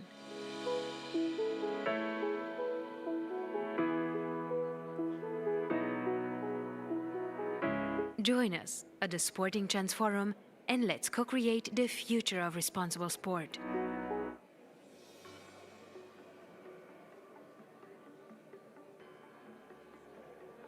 Hi everyone. This December, It's the 75th anniversary of the Universal Declaration of Human Rights. Human rights promotes and protects the rights of every human being.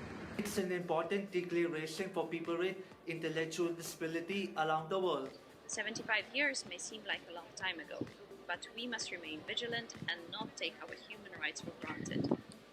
It is so important as athletes to come together. And in sport worldwide, we are only just getting started. Que todos tenemos derecho a una nueva oportunidad. Is trying to level that playing field as much as we can so that everyone around the world has as equal of an opportunity as possible. The most capable people emerge as champions, regardless of their ethnic backgrounds, and this ultimately fuels progress in society. Gracias a los derechos humanos es que hoy podemos contar con la inclusión dentro de diferentes espacios sociales. And there's so many other human rights issues out there that we need to educate ourselves on and make sure that we're bringing about more awareness too. I sign for Team Human Rights. For freedom, equality, and justice for all. When you are a man and you do exceptionally well, you become a superman.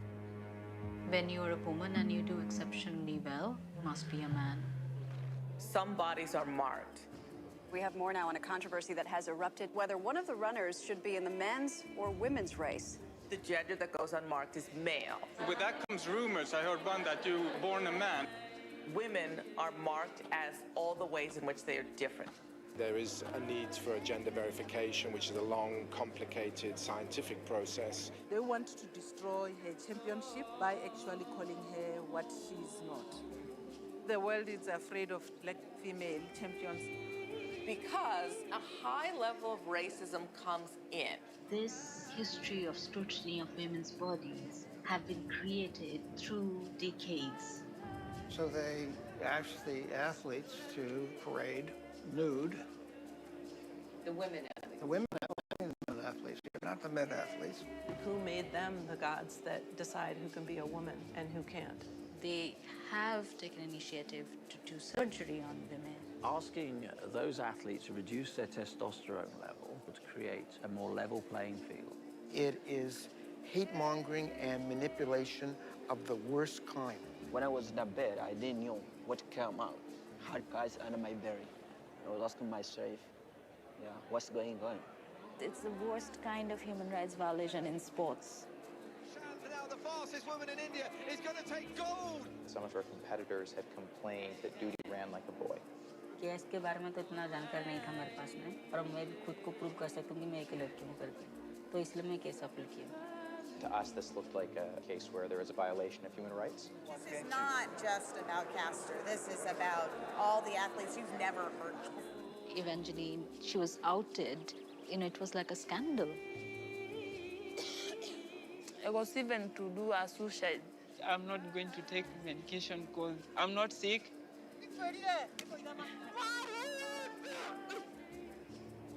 Human rights principles are there to protect against discrimination. From a human rights perspective, that is essentially saying who is human and who is not human. How do you castigate a category of persons as insufficiently human? By throwing their gender into doubt.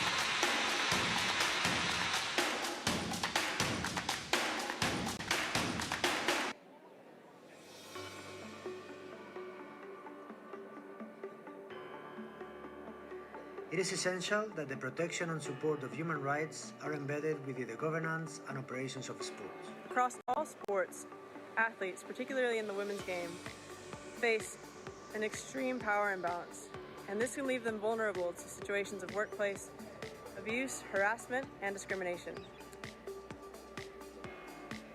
War is rampant across the globe, and peace must seem so far away for so many people.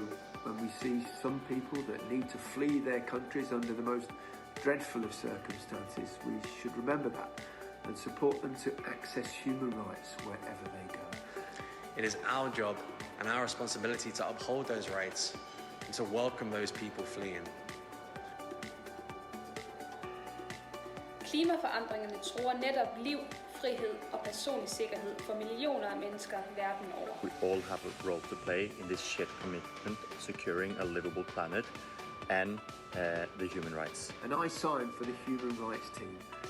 For frihed, equality, and justice for all.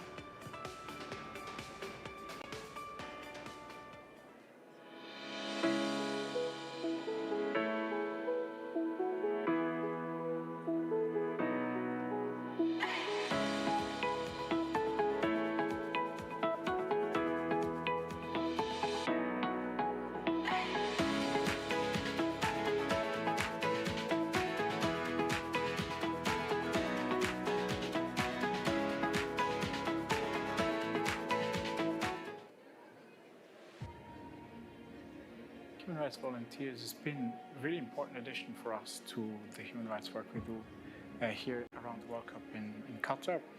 So the idea really has been to have some independent experts on the ground, but part of the workforce team, working with us in an integrated way to, in many ways, evaluate and assess the effectiveness of our human rights measures that we have in place at the time. Really a form of real-time due diligence, looking at risks to perhaps the most vulnerable people as they come into stadiums, as they proceed around the ground, as they take their seats, all of the things that you can imagine around games time in a mega sporting event. We're there to watch out for those with additional vulnerabilities, needs, or greater risks. I wanted to become a human rights volunteer because I wanted to bring my expertise in the field into the mega sporting events. I think it's really important to have authentic lived experiences as part of this process. It's an added value for us, and we are an added value for this program also. We are looking for any issues fans might have in terms of their interactions with security, any issues with accessibility.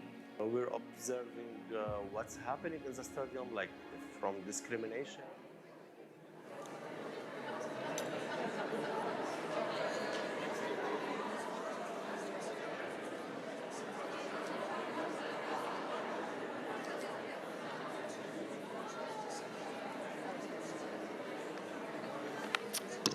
Okay, everyone, thank you. If you could come back to your seats, that would be great.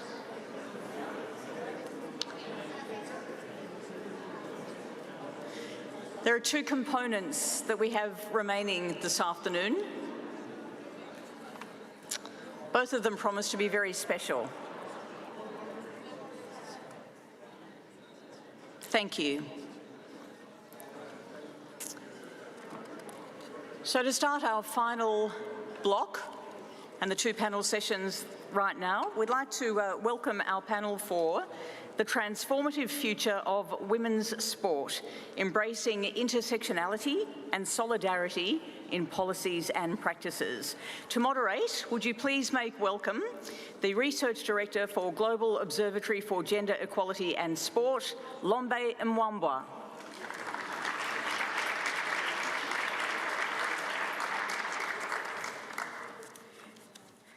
Thank you. It's wonderful to be here. And I'd like to invite my colleagues who are joining us for this panel, Dr. Gabriela Gatton, who's a footballer and player relations coordinator at World Players Association.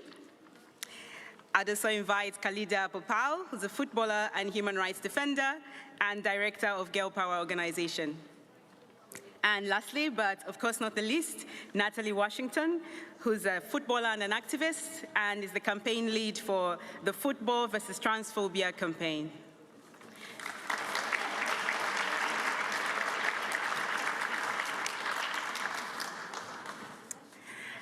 Thank you for joining this session. And as we begin our panel, we'd like just to make a few remarks about our session that prioritizes or draws our attention to intersectionality and solidarity.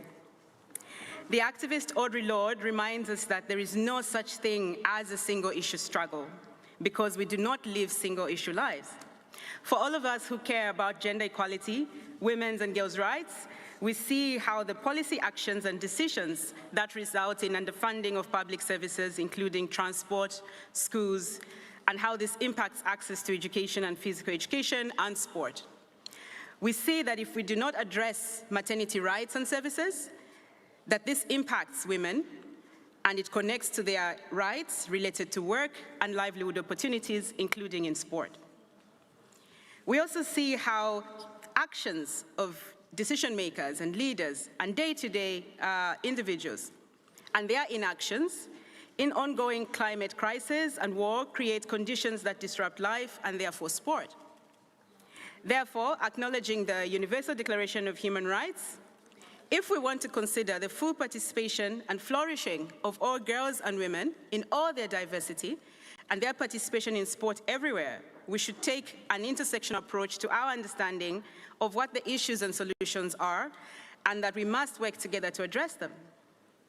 Intersectionality requires at its core the recognition of the mutually implicated structures of inequality, including race, class, and gender, and all these other structures that have been discussed also in the panel that has just finished.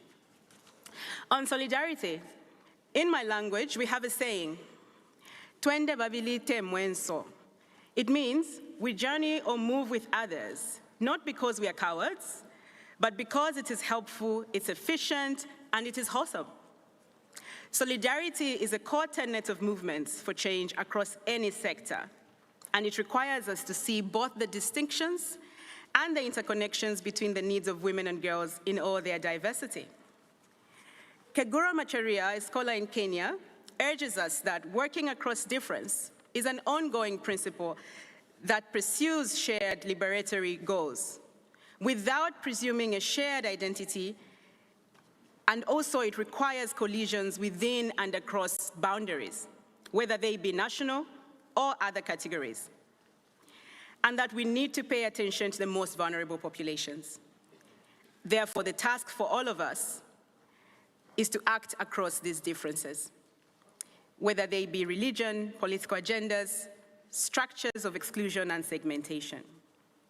So to begin our discussion, I join my panelists, and we will begin to look into what is it that they are doing in their work and what approaches that they use to address interconnected issues.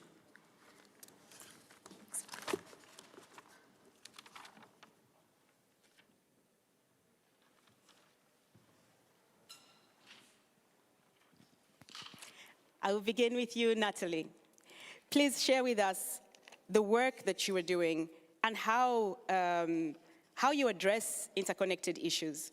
And also tell us about the particular focus areas of your interventions. Thank you, Lombe. And firstly, thank you to the Centre for inviting me to be part of this. It's actually not often that we get to hear from trans people about their experiences in sport. We're often talked about, but we're rarely heard from, so I really appreciate the opportunity to be here to be able to talk to you. And I think that leads me a little bit on to kind of what I was thinking in terms of the important sort of intersectional aspects of our work, because I think a lot of the time we're told that trans people's participation in sport kind of exists as this opposite of the participation of other people in sport, specifically women. And what I see actually is an awful lot of the issues that are affecting us are the same. So my work is chiefly around, obviously, the participation of trans people, and trans women most specifically, because I think that's where a lot of the challenges are, but not the only challenges. And so my campaign, Football versus Transphobia, is about trying to make a space for trans people to exist safely in football, or soccer if you prefer. And it's important to recognise that that isn't just playing. We always talk about playing because that's what gathers a lot of the headlines, but it's really about existing in every other sphere of the game as well. But a lot of the problems, that, as I say, that face trans people in terms of getting involved in sport are the same that face many other groups.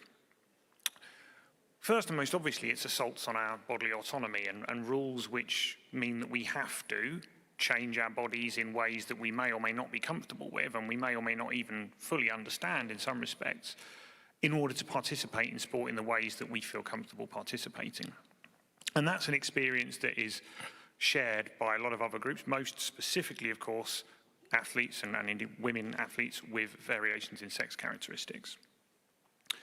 Trans people are the subject of a great deal of abuse and harassment, particularly online, particularly at the moment, particularly in the UK where I'm from, which is targeted specifically around our participation in sport, but more widely. And that being subject of abuse and harassment is really, really heavily linked to homophobia. It's heavily linked to misogyny. Whenever I get abused online myself, an awful lot of it is focused around how I look. My voice is mocked, as in literally the sound of my voice is mocked. And a lot of these things are things that have been and continue to be levelled at women existing in sport more generally. And so when we see people, for example, who are identifying themselves as feminists quite often, or at least adopting the language of feminism, saying, oh, look at that person, they can't possibly participate in sport, look at the size of them, look at how muscular they are. What girls are hearing is that you can be too muscular to be a girl in sport, and that hurts everyone. That doesn't just hurt trans women. So where I'm going is that we are on the same side with a lot of these problems, and this idea that trans people and women and other groups need to be pitted against each other in sport is wrong. And actually, these attacks sometimes don't necessarily hurt the targeted group solely, they hurt other groups as well. And I'll go on to talk about this a little bit more later, but I think it's important to really recognise that at the moment we stand at a situation where there are significant attacks on trans people's participation in sport, and a lot of these are really, really launching into good old-fashioned misogyny. I take as an example recently, in the UK we had some discourse around the participation of trans women in pool, as in, pool table, pushing balls around a table. And people were saying that it was unfair because there were cognitive differences between men and women. And I think I'll stop there because I think I'll let you think about that. But I'll hand back to Lombe. Thank you so much, Natalie, introducing us to the various elements of the issues that you deal with. I'll ask Gabi to please share with us very briefly about your work and some of the issues that emerge there. Yeah, so I think as working with player unions, there's a lot of issues that we look at when we're thinking about women's sport, particularly anything from pay equity to precarity and working conditions to maternity and parental rights to abuse and the right to participate in sport without being subject to harassment and discrimination.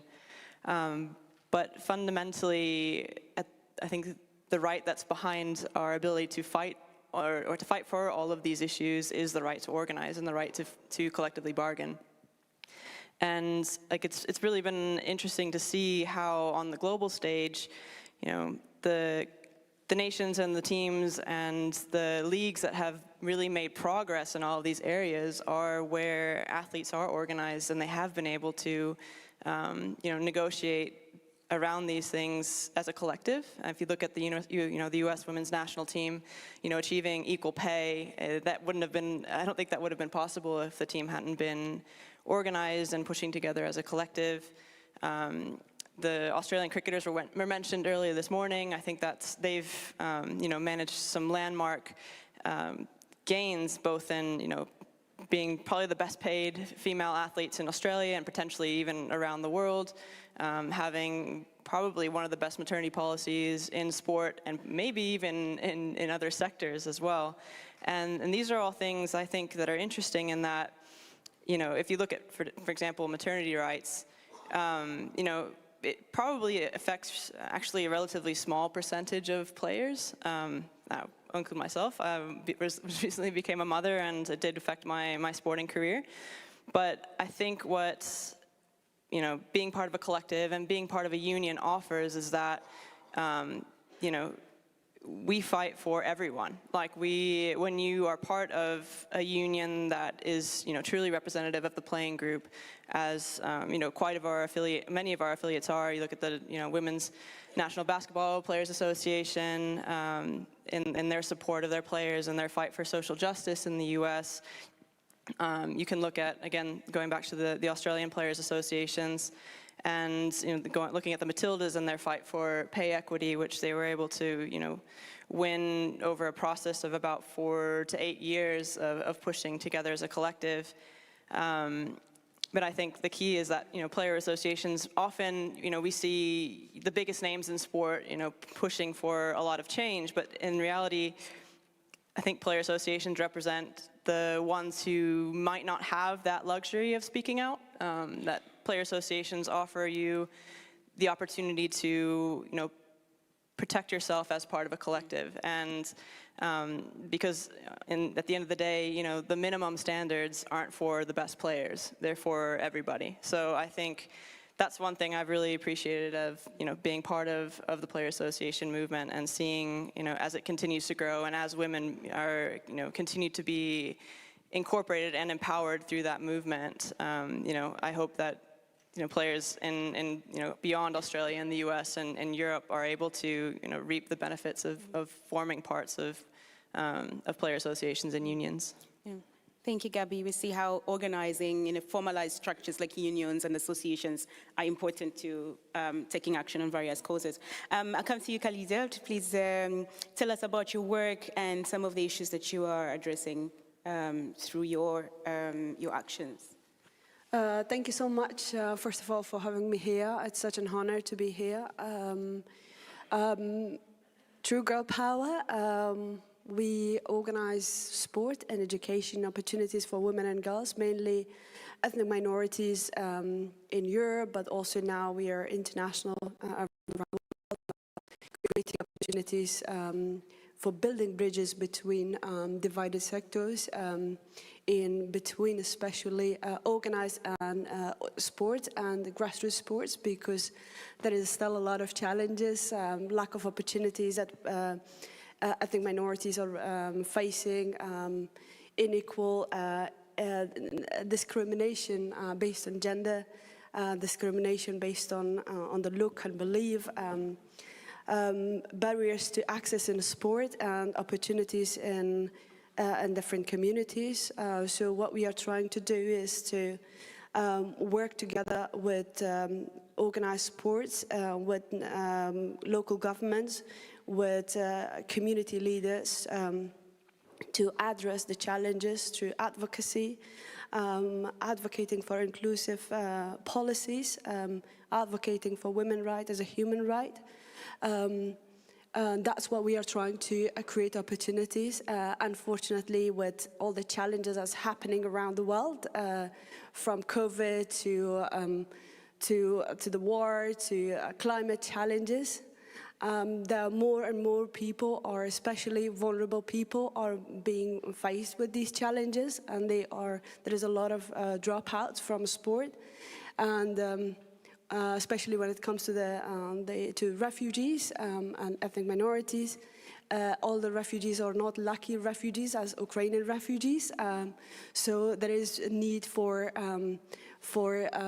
providing the opportunities for especially women and girls who are refugees, especially based on war and climate changes. That's happening a lot. So that's what we are trying to do, creating opportunities for women and girls. Fantastic, thank you. And from all of you, we hear how you are working with others, you're building campaigns, you're mobilizing and organizing unions and associations. So we see the significance of solidarity and joint action there. And yet there's so many causes still that are unsupported, or they progress in their own sort of silos, or even movements that fizzle out for lack of connection. So I'll start with you, Gabby. Could you please share your reflections on what you see as getting in the way of practices of solidarity across actors and causes, and also how you practice solidarity in your own work? Well, I think I can start by saying I think that solidarity is at the core of what unions do, in essence. So when we think through the barriers, I think there's a couple that come to mind. I think one is kind of the I think it's a combination of disparity, a lack of awareness or visibility, and a lack of understanding. I think a proximity, is an issue. When I think about, for example, which is an incident that has come up multiple times today, what happened to Jenni Hermoso at the celebrations of the Women's World Cup final, what was really amazing about what followed was, I think, the players' response, not just of the Spanish national team, but you saw national teams from around the world standing with Jenni and, openly, I think it was with the wristbands and demonstrating solidarity with her, which was amazing. But at the same time, during that same World Cup, you had, nations like Nigeria facing issues of not being paid for long periods of time, facing massive work instability and precarity. You had, accusations of abuse of the Zambian national team coach. Argentina had also faced, accusations against a youth national team coach. You could keep naming nations that were in struggles during the World Cup, and yet the response wasn't exactly the same, from the rest. So I think there is certainly work to be done, both, by players, by player associations, by, I think, also the media in terms of the attention that we give to issues, because, I think everyone saw how the Spanish scandal was in the news for a long period of time, and it was well deservedly so. But at the same time, you wouldn't see the same kind of attention given to maybe what we consider the peripheral nations of football. And so I think that's something that we need to be conscious of, and as a movement as well. And I think the other thing that is a barrier is actually fear. You know, it's something that I've experienced as a player, fear of speaking out, fear of consequences, the things that I think Azim was speaking to earlier certainly resonated.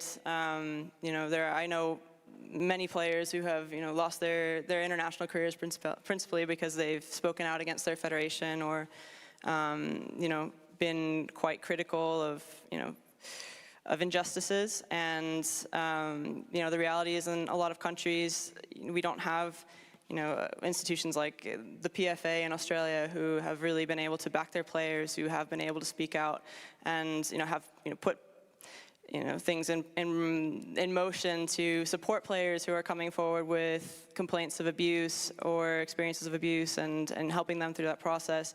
You know, a lot of players don't have that. And so I think there certainly is a big task ahead for, you know, player associations as we do start to involve more women. And Matt, our interim executive director, earlier mentioned trust. And I think this is a whole process as well of building trust with female players and, you know, really empowering them to take ownership of the movement too. Because, you know, at the end of the day, unions are only as good as the players who form them. So I think that's kind of the way that we're moving forward at World Players is kind of through an initiative called the Roar Room for Gender Equity, which is a space that we've created to bring player associations together to discuss like kind of best practice, but also struggles that they're facing in involving female players. And it's really been great to see how that dialogue has helped not only in, you know, I think building up those associations that are already doing great work, but also challenging those who might be, you know, a little bit behind the process. So I think that's something that we're continuing to work on, and certainly I think gender equity will be something that we continue to work towards in the near future. Thank you, Gabby. I think some really important elements there around ensuring there's attention to issues, there's institutional support for them, and that we are recognizing and addressing the element of fear, as well as practical interventions and projects to support others. I'll come to you, Khalida, because you're also doing your work across different types of sports, not just high performance, but you're saying grassroots sport as well. So what does solidarity look like there, and what gets in the way of acting in that way with other actors and causes apart from the ones that you care about? Solidarity is the core of our work, especially when it comes to grassroots. As mentioned, there are many challenges, lack of understanding, lack of safe spaces for people to be themselves, to also lack of opportunities. That is also creating a gap between grassroots and organized sports, because we still haven't found a kind of solution how to work together from top down and bottom up. We are struggling in grassroots, trying to advocate for different causes, where still organized sport is not really collaborating with us when it comes to harassment, inclusion, lack of participation, lack of role models in sport. As you can see, in very much in organized sports, especially in Europe, it's become one-color people sport, right? Especially football. The leagues is just white women football. It's not because women of color don't have the talent and skills, but there is a lot of challenges and barriers that's preventing them from becoming professional athletes, being in that environment. And still, there is a lot of work to be done. There is also some good examples of how, especially unions like FIFPro and other unions that are working really hard to create platforms and opportunities for athletes and advocates to advocate for inclusion and diversity. But still a lot is missing. I have one example about a good example, not being all negative, but in Australia, Australia is one of with all the challenges I heard about how inclusion and integration of refugees. But I have a good example from the national team of Afghanistan, who in 2021 were evacuated to Australia, and how the government, the sports sectors, the grassroots, the human rights advocates, the activists came together and really supported that team that were evacuated from Afghanistan due to the challenges that the national team faced. And today those women are actively participating. They are fluently speaking the language. They have got jobs. They're playing football in the League of Australia. They are very active, and they are becoming a role model for not women of Afghanistan, but many women, women of color, refugees and immigrant women across the world. And that's how it looks when we all work together. It shows that when we take a collective action, we work together, that is the positive impact. That not only the people, actually people who are receiving will gain benefit, but the communities and society gain benefit, and the world gain benefit from those examples. Thank you. And we see there that working across actors of not just a civil society organization like yours, working with the sports associations and individuals, but also with government, that solidarity works across different institutions and structures as well. Thank you for that. I come to you, Natalie, and request of you similar reflections on what is it that you see as getting in the way of working with practices and principles of solidarity across difference, and also any experiences or ideas about addressing those challenges. Yeah, thank you. Where do I start, I guess? So I think the biggest thing that I see is that, and I alluded to this earlier when I talked about this women being pitted against each other. And there's this idea that we have this pie, and of this pie we have to divide up this pie and give it to different people and give them different rights or give them different resources and so on. And we're all encouraged to fight for these pieces of pie. And often we can lose sight of the fact that we could just concentrate on growing the pie, and then there is more overall pie for everyone. And I think this for me cuts to the core of the challenge, is that there is this artificial and manufactured scarcity of resources in particularly women's or gender minority sport, and we're encouraged to fight over it, and that encourages a lot of these practices of diminishing other people. And I think what leads to that is often, much as we've said a lot today, that sport can be a really good lever for social change. That's also understood by people who want to change society negatively, and so sport has become this tool for beating up on people that we don't like. And that's nowhere more true than it is in terms of sort of gender and sexual minorities in sport. And I think what we see is a lot of government actors, a lot of state actors, a lot of media actors, a lot of, all sorts of people using sport to engineer a situation where minority groups are sort of disliked. And by way of an example, I have one here, which is from an article that was published in February in the UK. And the headline was, "Trans women competes against girls as young as 12. Parents demand answers." And it cuts really to this like old-fashioned homophobia, transphobia, that saying queer people are a danger to children. And of course, the reality in that situation was this was, I believe, an open cricket league where children from 12 and up can compete with adults. So it's an adult league, an adult open league, which I think is where many people are saying trans women should be playing, and yet because there are children there, people are propagandizing and saying these people are a danger. And so the reality is they just don't want us there at all. And so it's this use of sport as propaganda that I think is getting in the way of a lot of solidarity, because it's encouraging people to look at each other as part of sport, rather than saying, well, hold on, what the system here, the overall resource pool is too small, and can we do something about that instead?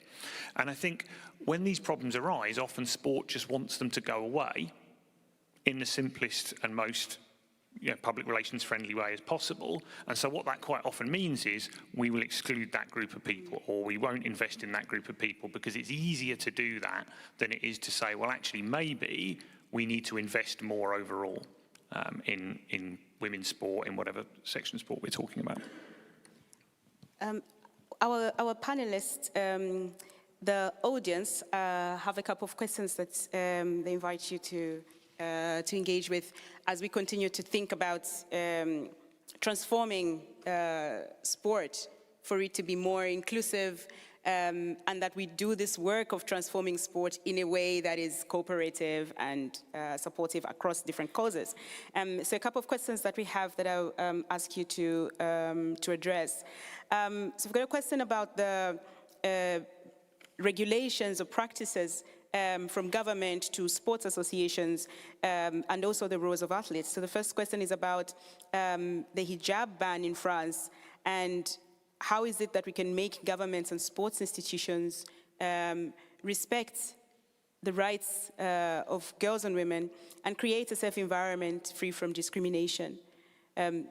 How would you advise as movements that action happens?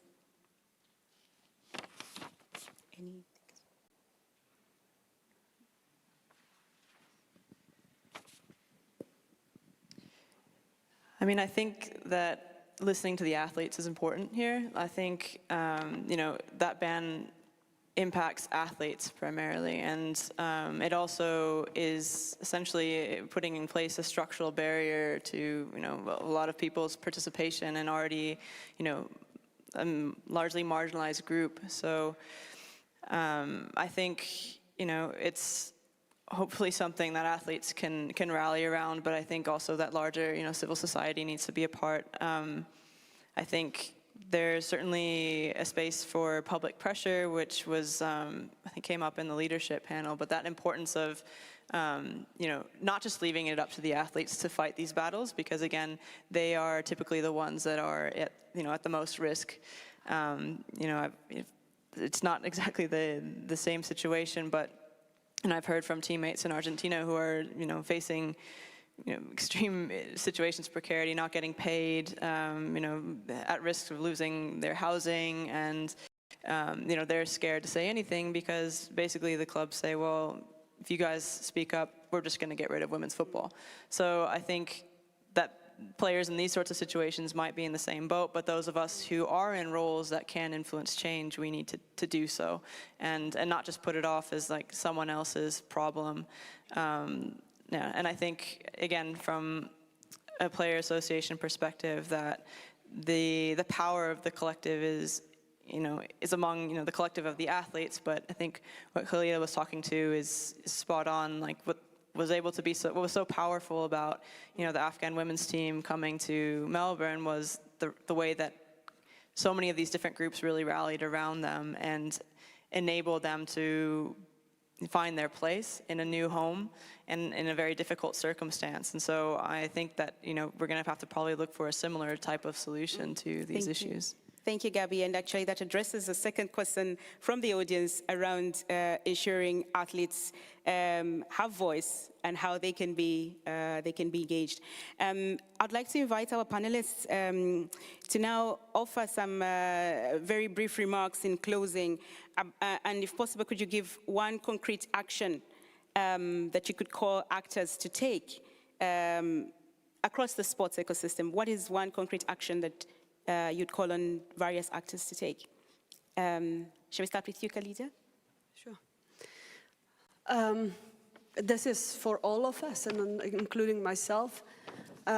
This conference is about human rights in sport, and when we talk about human rights, it's very important we check with ourselves before what others, meaning that when we take an action based on human rights and women's rights and anybody's right, we need to check with our prejudices and biases. Our human right action shouldn't pick and choose humans based on color, based on belief. When we stand for inclusion for one group, that means we stand for everybody. When we stand against the sexual abuse cases, it happens in France, that should be equally to a case in Afghanistan. We shouldn't just pick and choose causes based on the colors, based on belief, or based on like we identify ourselves with each other, because that is actually itself a double standard. And if we cannot check with ourselves, we cannot put pressure on governments to change anything. Thank you so much. I'll come to you, Gabi. Yeah, I think we need to, again, coming back to the right to organize, I think this is a fundamental right that needs to be protected and upheld in sport. And it's, you know, as Matt had alluded to, and something that we found in our right to organize report, it's something that, you know, hasn't tended to be protected. And that was even amongst a survey that was only distributed to already organized athletes. So let alone, you know, athletes who have tried and failed or had their efforts you know, squashed, basically, in other countries who haven't been able to, you know, exercise that right to essentially have a voice. And I think at the heart of it is this, we've discussed the power imbalance multiple times throughout this event today. And, you know, I think one of the few ways to be able to actually kind of level the playing field in that way is to empower athletes so they do have not just a seat at the table, but an equal say in these matters, to where, you know, it's not just, you know, oh, as a sport governing body, we're just gonna have someone as part of the process to, you know, check a box, but we're actually going to engage with them, and their voice is going to be significant in terms of the direction that we take our sport. And I think that also applies to the way that we look at, you know, gender equity in women's sport. Yeah. Thank you, Gabi.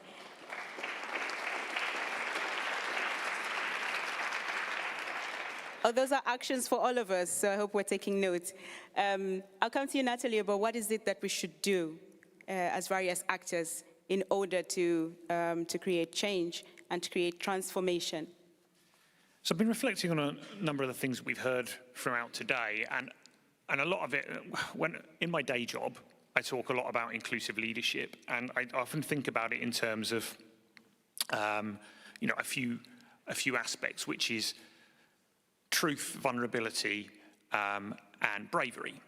And I think you know, these are things that I think people can carry with them and ask themselves if they're doing these things. And also, I've been reflecting on something that happened when I was announced as speaking at this forum.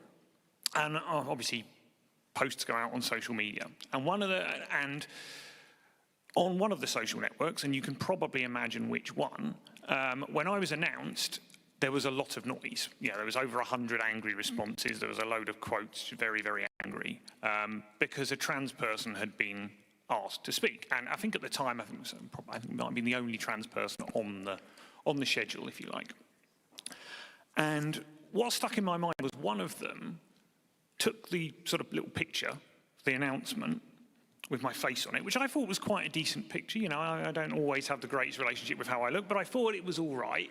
And they wrote across it, in what I can only imagine was Microsoft Paint, they wrote the word man across it, replied to the tweet, and posted that picture underneath. And it sticks in my mind for a number of reasons, but the chief reason it sticks in my mind is because it was pathetic. It was just the most ludicrously pathetic thing that they possibly could have done. And it reminds me that actually the biggest thing that people who don't want trans people included, they don't want women included in sport. The biggest thing they're scared of is they're scared of us actually having the platform to talk about our experiences and to use our voices. And they're terrified of that. They don't want us to talk because they know that if we talk, people will understand, as has been said already, that we're human beings with hopes and joy and trauma like everyone else. And so I think the biggest thing that I would ask people to do is go away and listen to the people involved in your sport, but also to listen to the people who are not present in your sport and who are not there and who don't feel able to be included, and ask yourself why they're not there, and ask them why they're not there, and to really do that listening and to understand why people don't feel able to be at the table or don't feel able to be on this stage right now. Thank you. Thank you so much.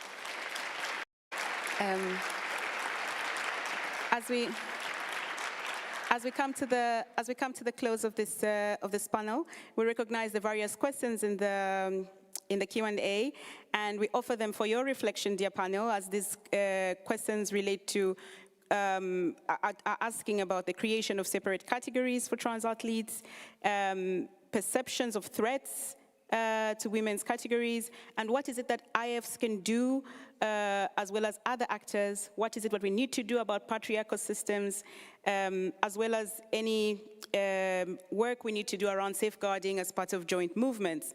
So we offer this to you to take away, because then as we interact for the rest of the day, our colleagues might come to you for further interaction.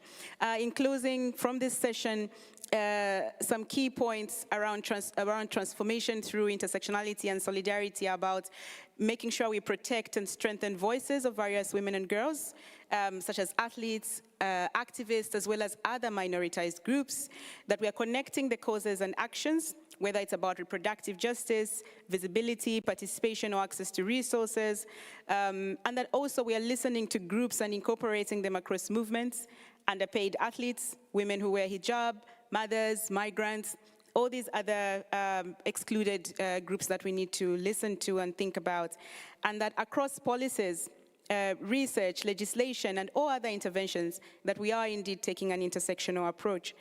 So finally, I leave you with the words of activist and organizer Mariam Kaba, who says, and I quote, "Nothing that we do that is worthwhile is done alone," end of quote. So thank you to all our panelists and to you all. Thank you so much.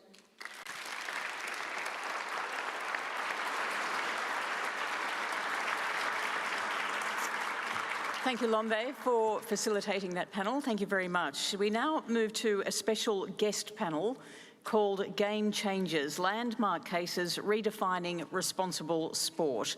And for that, I would like to hand over to athletes' rights advocate for our final session of the day, Payoshni Mitra.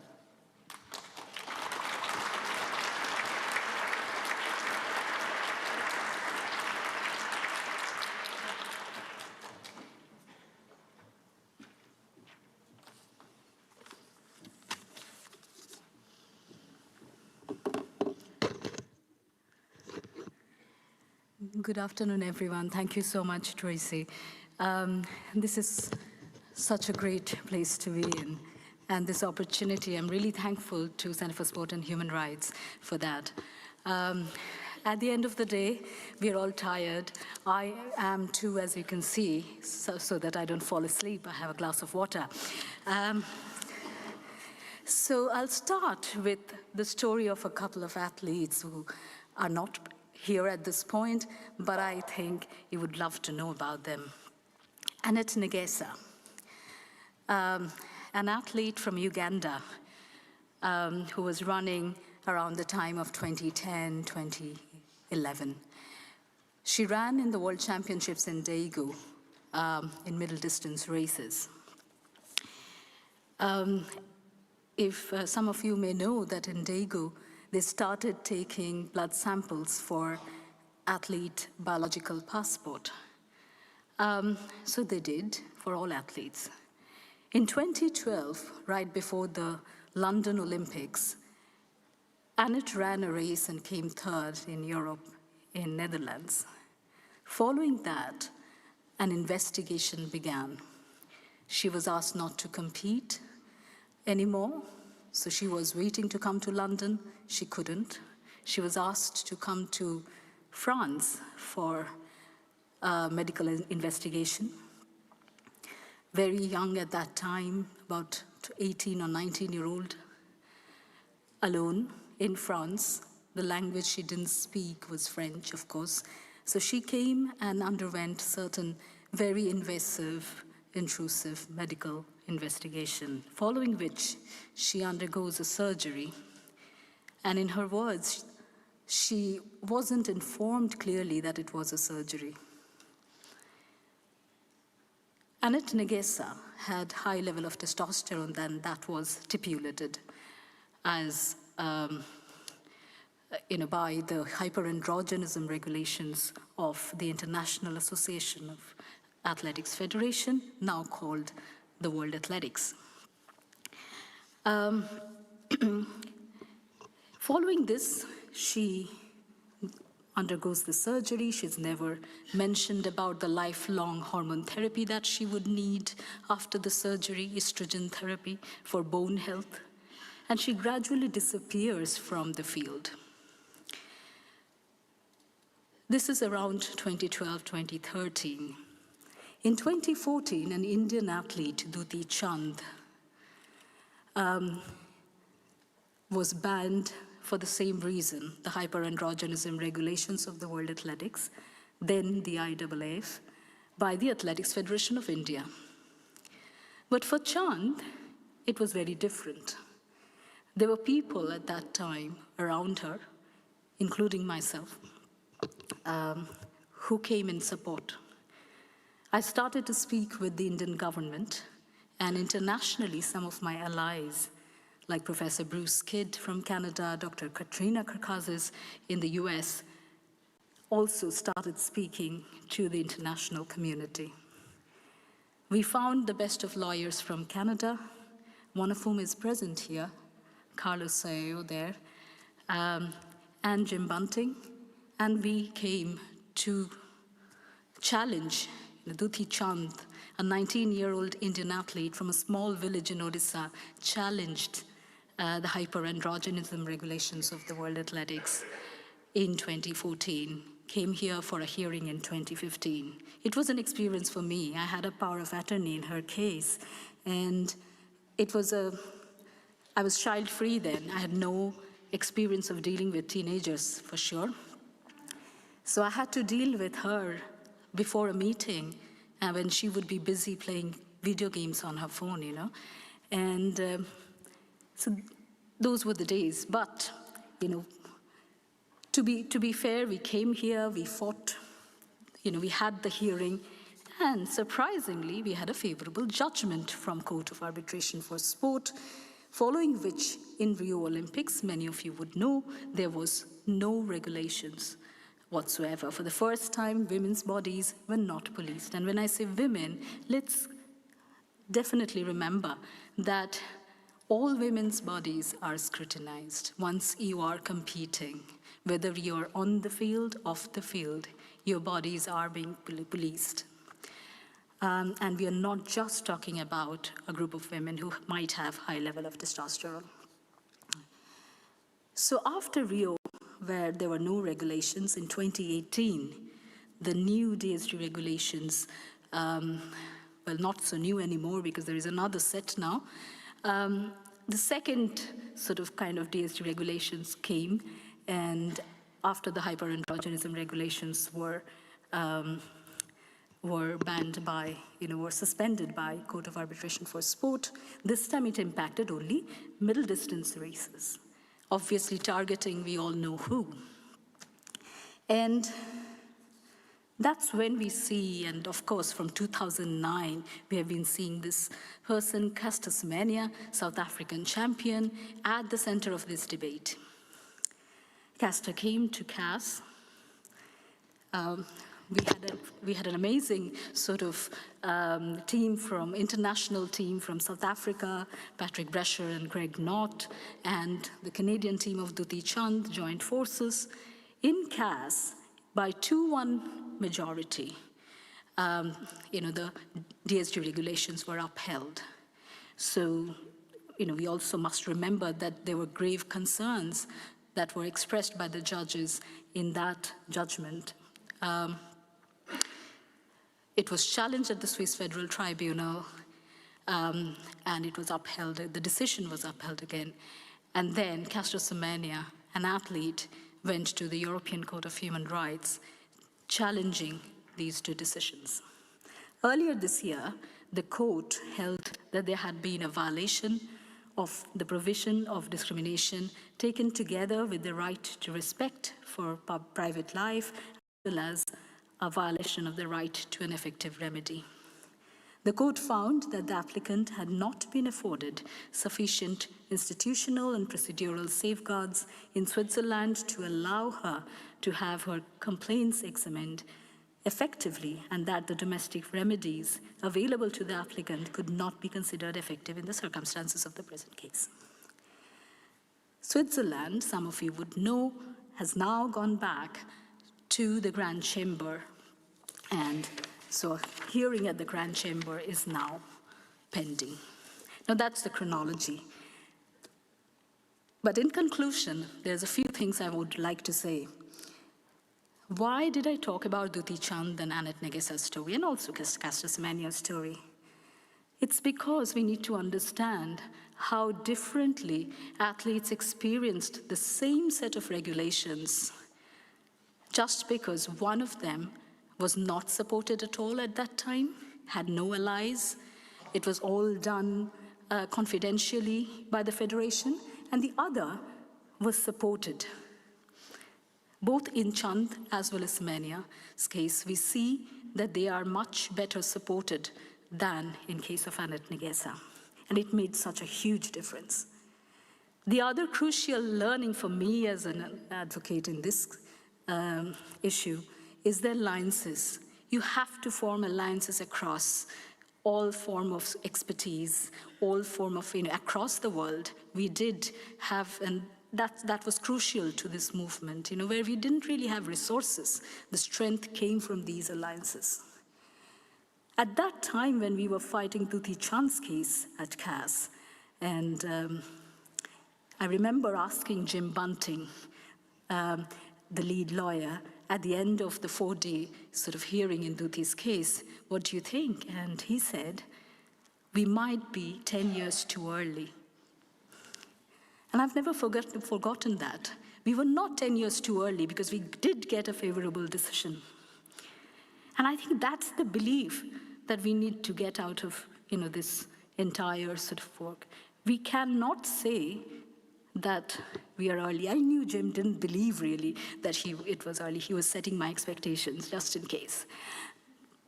But it's important to understand that we have to have the belief when fighting such very big institutions, very well resourced, that we still can do it. What Dutee Chand did really sort of reversed the scrutiny of women's bodies to now scrutiny of international federations who are trying to regulate women's bodies. Annette Negessa did the same as a whistleblower. And of course, how much can I say about Caster Semenya? I think I shouldn't say much. She's a remarkable fighter, never giving up, fearlessly questioning and challenging the authority. Today, World Athletics have banned all athletes since March 2023, and the fight is still on. There are other athletes also who are now openly talking about it, taking up head-on. On that note, I think it's time that I call upon Caster Semenya herself in conversation with Mary Robinson. We are all privileged to have Ms. Robinson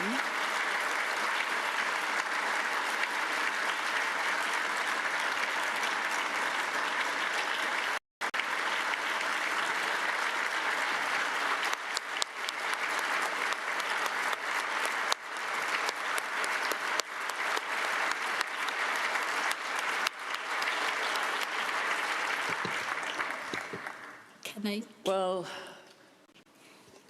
I'm so glad that we are able to have this Sporting Chance Forum post-COVID in person in such an incredible way because we've heard a lot all day today. In particular, I think this afternoon with the two panels that touched us, I think, very much. I know that there were probably quite a few people who would have liked to have had more time and more interaction with those panels because they raised such important issues. And then the way you described the court cases, and I haven't yet got to pronounce your name properly. I'm an elder. It's okay. It's okay. Well, can I call you a short version? Whatever you wish. You can call me anything, I'll respond. You're very Anyway, Robertson. you made your point very well, not just on the cases, but it was my experience as well, going to the Court of Human Rights in particular, the Commission and Court of Human Rights as it was at that time. First of all, you have to sort of fail in your national court. You have to exhaust domestic remedies. And when you're exhausting domestic remedies, you get exhausted. And then you have to go a further step, as Castor knows. I'm going to have fun in a conversation with Castor, but before that, I want to do a bit of promotion. Some of you probably know that Castor has actually recently written a wonderful memoir, and she's given it a wonderful title, The Race to Be Myself.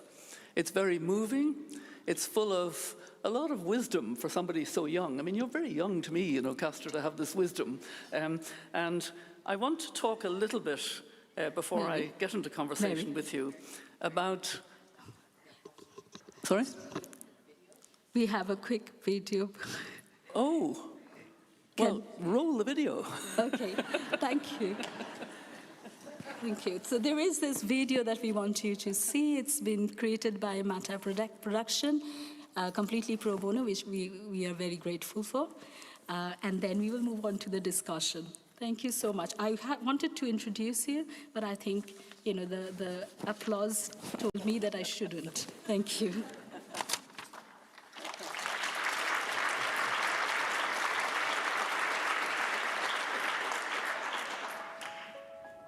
Sport has the power to change the world. And she's away. 1:55.45, smashing the national record, of course. We have more now on a controversy that has erupted, whether one of the runners should be in the men's or women's race. If at the end of this investigation, the athlete is not a female, we will withdraw her name for the results of the competition of today. Sport. It has the power to inspire. They can write what they like, and nothing is going to dampen her spirits and the spirits of South Africa. It has the power to unite people in a way that little else does. Sport can create hope where once there was only despair. It is more powerful than governments in breaking down racial barriers. It laughs in the face of all types of discrimination. Doing for my people, doing for the next generation, people who cannot fight for themselves. The heroes are standing with me are examples of this power. They are valiant, not only in the playing field, but also in the community. They are queens and kings, not as a result of heredity, but as a result of their personal commitment and efforts.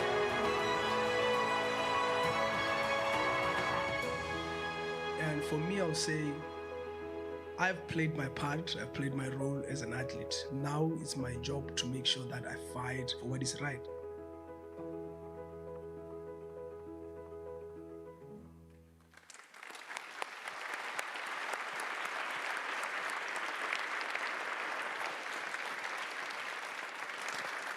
I love the voice of Nelson Mandela and his opening that sport has the power to change the world.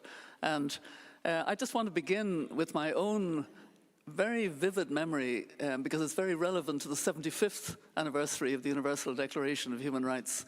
I came here in September 1997 as the second UN High Commissioner for Human Rights, having just stepped down as President of Ireland to do that, because Kofi Annan put such pressure on me, and I should have taken a holiday. It was stupid, but anyway, you do stupid things sometimes. And I realized that we were facing into the extraordinary opportunity of the 50th anniversary of the Universal Declaration of Human Rights. And our office was small. In the beginning, we were in the back corridor of this huge Palais des Nations. And then before the end of 1998, when the full celebration was, we got into Palais Wilson, and then the office now has other offices here and has a much bigger staff. But in December 1997, I had to think about the launch of this 50th anniversary year. So what did I do? I called a friend. I'm lucky enough to have been at Mandela's inauguration. I made a state visit to South Africa in 1996 and learned what a great tease the man is, or was at that time. And even after that, he roped me into the Gavi fund that he chaired after his presidency. And so I had contact. So I made contact with him, and I said, would he help me to launch the year of the 50th anniversary of the Universal Declaration of Human Rights? And the answer was absolutely, because this will help me too. I'm about to launch South Africa's Plan of Action for Human Rights, the first plan of action of South Africa under his presidency. And it was incredible, you know, to have that kind of support and endorsement. Now, Castor, I've had the good fortune to get this book. I'm going to promote it again a little bit in advance, The Race to Be Myself. And I saw that you did visit with President Mandela. You were 18 at the time. You'd won your gold medal. You're very brief about it in the book. It's only a sentence or two. Tell us a bit more. Good day, everyone. Hello, hello. Good day. Yes, I think as a young girl, sometimes you become speechless when you are in the presence of people you idolize. And I remember the first time I walked into his office. You idolized him? Yeah, of course. You know, when you're a South African, of course, yeah. You grew up in a country with the history that we have. Of course, he will motivate you, you know, to be better. But when I walked into his office, you know, I was just 18 years of age, just coming back from World Championships. You know, the gold, you know, is hanging around my neck. Then I ran around, you know, his office, you know, around the desk. He asked me, "Do you think this is a track?" I'm looking at him like, I'm trying to show you, I still got it, you know. But I think, you know, what stood out the most, you know, what he said to me, he just told me, he looked at me, and then he asked me if I believe in myself, if I know my purpose, you know, of life. And he just told me, go out there, do your best, and be the best that you can be, and be the change that you want to see. For me, I'm like, at 18, you know, years of age, what is it that you're telling me? I say, I can see in your eyes that, you know, you're a fighter, and I can see that you'll be the best, be the champion, you know, that you want to be, and continue on inspiring the, you know, the world. And he told me, as he spent, you know, 27 years in the prison, I resonated with him, and he said, God cannot put you in a place where he knows you'll fail. As I did it, I believe you'll do it. And since that day, I lived, you know, the rest of my days up to date, you know, believing in the work I do, knowing the person I am, fulfilling, you know, my identity. And as an African child, my name is Mohadi, the one who guides. And I believe in everything that I do. I'm here to guide those who are lost. And I'll open up, you know, those who, you know, who are blind, especially in terms of treating people with disrespect, you know, with, you know, when they discriminate racially and all those things. I'll always make sure that I educate. That's why we wrote, you know, this book, Race to Be Myself. Yeah. Well, thank you, Castor, for elaborating on that visit, which was obviously, and I could see he was a tease, as I mentioned. He teased you about his office not being a track. Mandela did have a profound vision for sport. He talked about it on the video, as a unifying and transformative force. Where do you think the world of athletics stands today in relation to that? What areas do you feel we need to evolve to align with Nelson Mandela's aspirations more closely? Oh, of course, that's a good question. Obviously, we're moving into a different, it's opposite from what, Mandela said. But I think for me, if I were a leader, I'll say, when you say you're a leader, you lead by an example. You're here to act in the best interest of athletes. We should live by that. One mentioned today to say we walk the talk. That's what we do. Our actions, our reflection. And if I walk into the office, I have to make sure that I protect the athletes. We talk about safeguarding. To me, I feel like the leaders protect themselves instead of athletes. And they go there with, showing the power for us just to bow. And they forget that these offices are there because of us. Offices don't exist if athletes don't exist. So my point will be, if you come in as a leader, act in the best interest of the athletes. Don't come as a dictator, as the commissions that we have in the offices are being dictated, which is, for me, I'll say, in an easy way, not in a harsh way, to say, if you walk into the office, act in the best interest of athletes and make sure that athletes are well served. And then we run the business.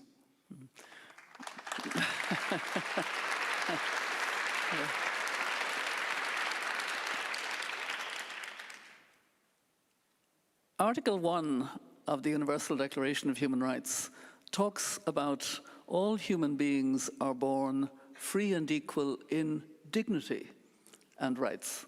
And I've always loved the fact that dignity comes before rights.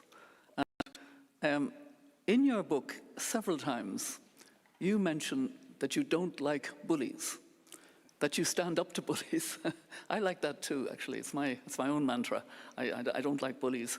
Now, you had to go through hormonal treatment if you wanted to run at a certain stage, and then you stopped doing that.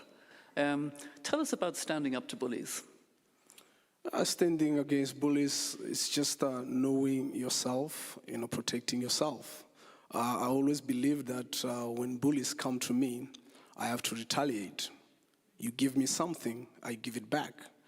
Why I say so is because when I was subjected, into this gender testing, it wasn't about, me not knowing who I am. Self-identity is very important. I grew up in a society that always made me feel welcome. They loved me, they protected me, but I think they've taught me the principles of life, where they allowed me to be myself, they allowed me to embrace myself.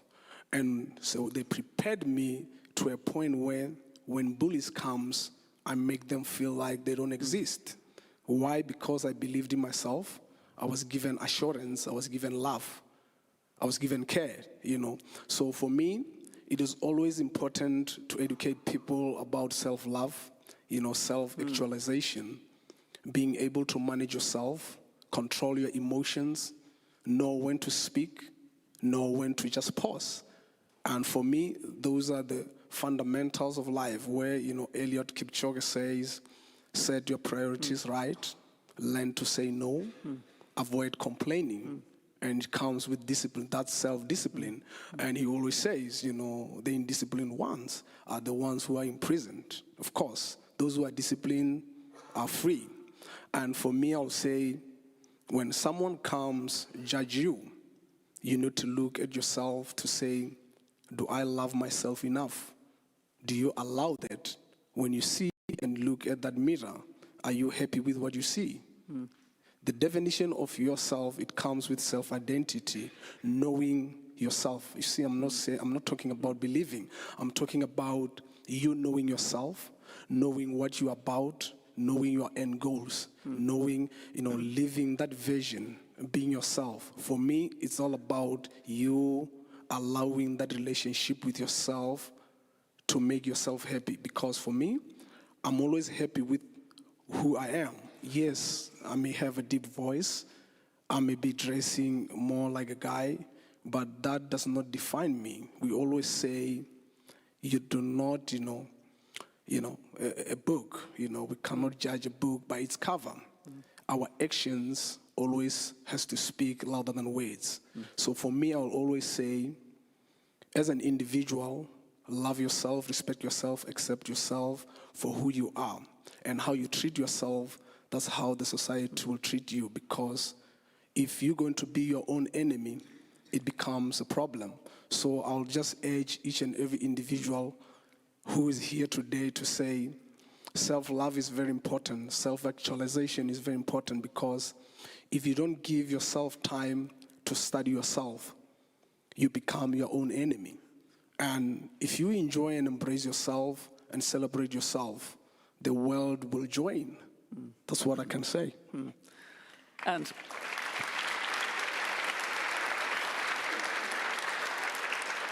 And this spirit comes through very much in your book, but so does the importance of running. What are the values? What does running mean to you? I mean, I was trying to run up here faster than you just to show off for a minute, but what does running mean to you?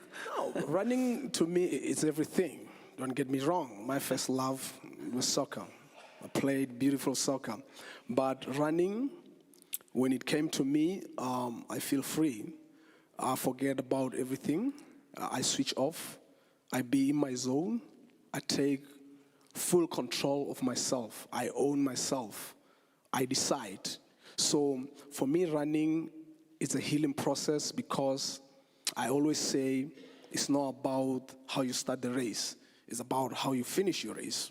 We all know how I finished my 800 meters. So I think that's how I've been raised. My parents have raised me in a way that I never question myself. I'll always trust in my process. I follow my heart. And when I'm on a track, I feel untouchable. You can see also with how I celebrate. It's a combination of power, being untouchable, but then I like snakes, like cobra. I am that venom where I spit out, I destroy. So I'm just trying to show you that what my parents have done for me, I always appreciate it, because they allowed me freedom to be the person I am. When I ran around, the village, going to the bush, I was a hunter, and they never questioned me. They always said, be the best that you can be as well, but never forget your identity. Never forget the woman you are. And I'll say, running is my life, and I'll always pass on that baton, to, the Maxima is here, Francine is here, just to show them, like, if running defines you, continue on running. When you are stopped from running on the track, you don't stop running off the track. Be an example, lead, guide these kids, make sure that they don't step on where you stepped on, so they can live a better life. So for me, I'll say it's freedom. And I said it before a few years ago when we were going to the court of arbitration. I say, this is long walk to freedom. Why I said that is because I've seen what Madiba said, endured. And when I see my life, I see his reflection. I said, you know what? You're never going to allow anyone to decide your life, to decide your destiny. Keep on running even though you're not on a track. What I'm trying to say is that I know my purpose and I'm going to live for it. If running defines my life, I'll always interpret it in a way that even coaching, even developing the young kids, making sure that I pave the way for the young upcoming generation, so they cannot enjoy what I've enjoyed. So I'll say freedom. That's what running means to me. It's everything. It's my life. Yeah, great.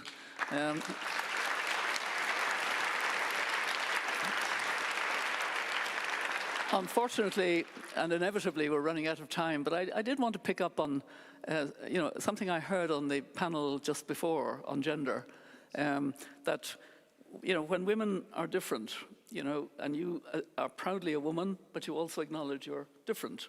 And then there are trans women and others. And the point was made that sometimes women are pitted against each other. Have you found that? Yeah, of course. I think it's just an influence from the leadership that doesn't want to see greatness. And why I say that, we're living in a society where most of our leaders are men. And men always perceive women as housewives.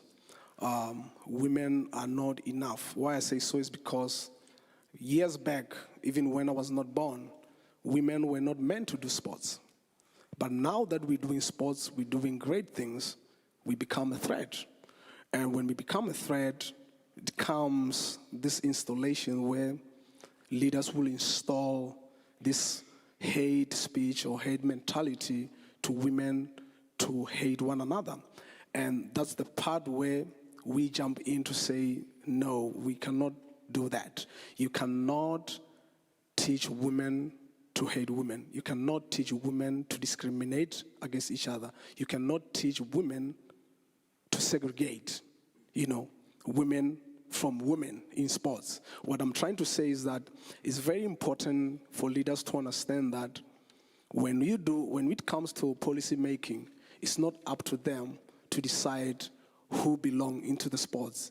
It's us who needs to decide if we're happy with what we're doing, because we're here to entertain people.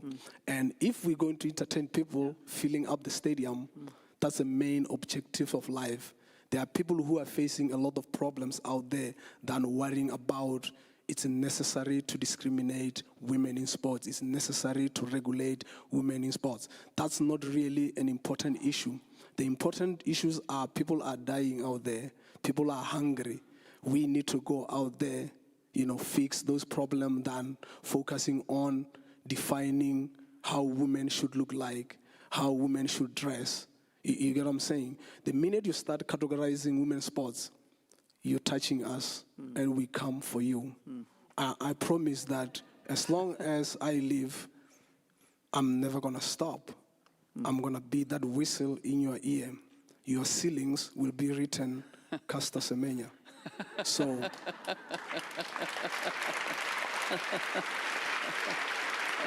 Well,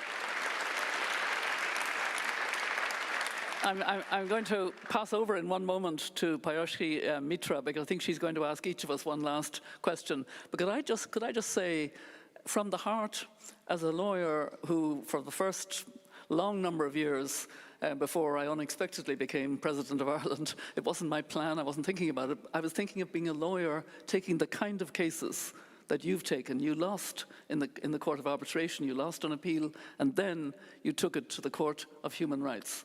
And I know how much that's going to mean to so many women, but also young girls, who will see that you actually took the case, you fought your fight, you proved your point, you got a court decision, and hopefully that decision will be, I think that decision will be upheld on appeal insofar as it relates to you, because the discrimination was found. I don't think the court is going to unfind that. It may look at procedures, etc. But, it's an incredible gift to have the courage to do that. And you write about it so well, and let me just say, I loved the race to myself, to be myself. I asked Caster, why hadn't she brought it here, I'm sure some of us would like to read it now, wouldn't we? Here we are, whoops, I'm promoting it, and I'm handing over now to Payushi. You're going to ask another question or something. Go easy on us, I have a question for both of you, like one question each. If I may ask you, Mary, what can leaders outside of sports do to protect women's rights and prevent such harm from happening, what we have seen in case of women with variations of sex characteristics? Well, that's a question that we spend a lot of time fighting on. We don't have yet gender equality. We don't have full gender equality in any country in the world. We don't have full equal pay in any country in the world.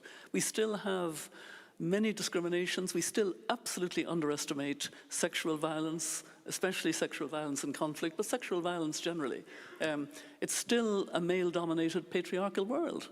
That's the way it is. So it impacts sport because it's the same leaders, it's the same system, it's the same thing. And racism, I had the honor to be Secretary General of the World Conference on Racism in Durban, South Africa.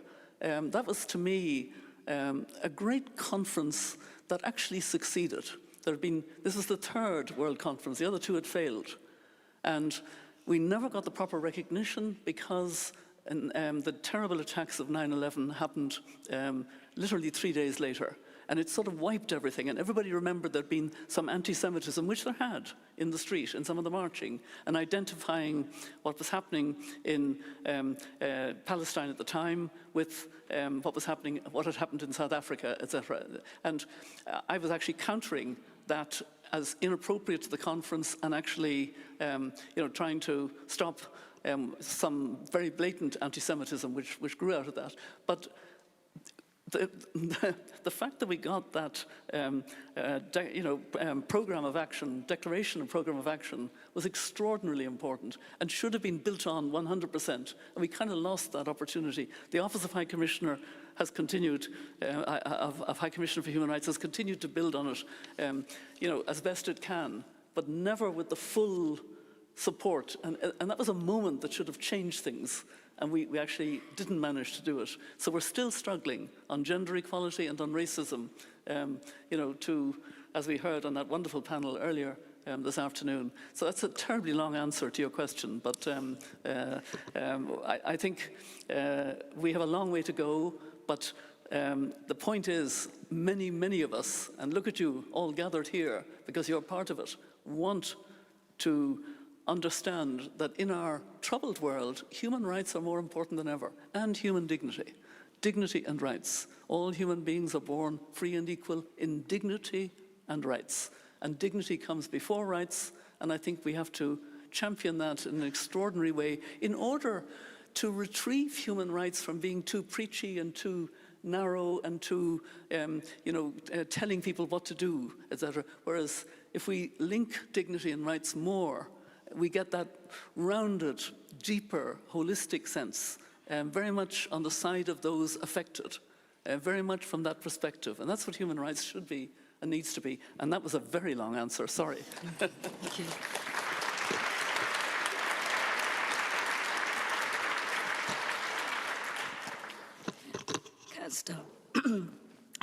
Kirsta, I want to give you the, last word, really. It's been a pleasure and honor knowing you and working with you. Also because how I have seen how you have always, you've never given up. When we were here for the court hearing, I remember how you trained in the morning and in the evening, never giving up. You knew that this fight is going to be long, but you just were so resilient, and that has been so inspiring to all of us, I'm sure, in this room. The last question for you that I would love to ask is, if you would become the president of World Athletics in the future,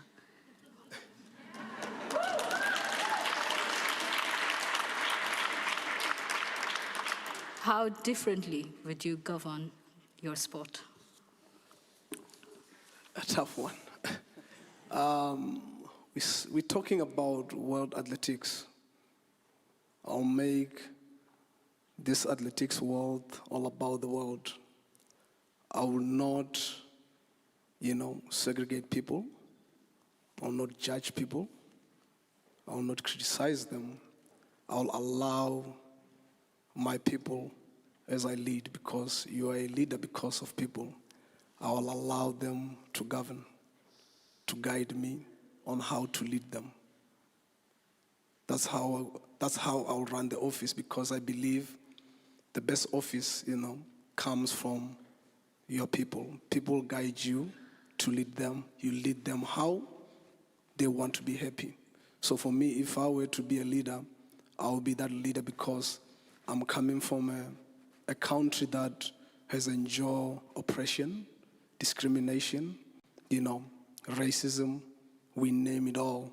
So I wouldn't allow anyone feel like they're not welcome as much as I'm here to serve. So I'll say I'll serve for change, for my people. So it will be simple as ABC. Happiness for all.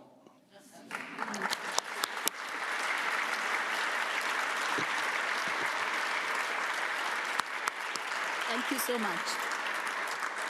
Thank you, Mary, and thank you, Castor. At the end, before I hand it over to you, Tracy, I wanted to make an announcement. We are inviting you all to an exclusive virtual screening room to view Category Woman. It's a film, it's a documentary by Olympian and filmmaker from Canada, Phyllis Ellis. I believe she is here as well. And it's co-presented by Human Rights Watch and Phyllis Ellis, and available until the midnight of December 7th. And the film talks about this particular issue of women athletes across the world, in different parts of the world, who are impacted by the sex-testing policies of the World Athletics. And you have time until midnight, December 7th, to watch it. Thank you.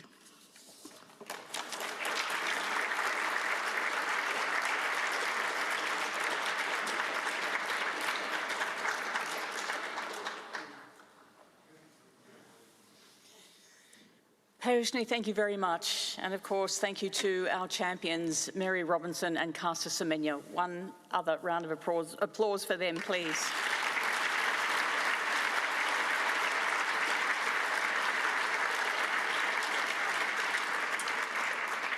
It's interesting, isn't it? We've come full circle today in a really, really nice way. We started off with the words in one of the keynotes, the words of Nelson Mandela, that sport has the power to change the world.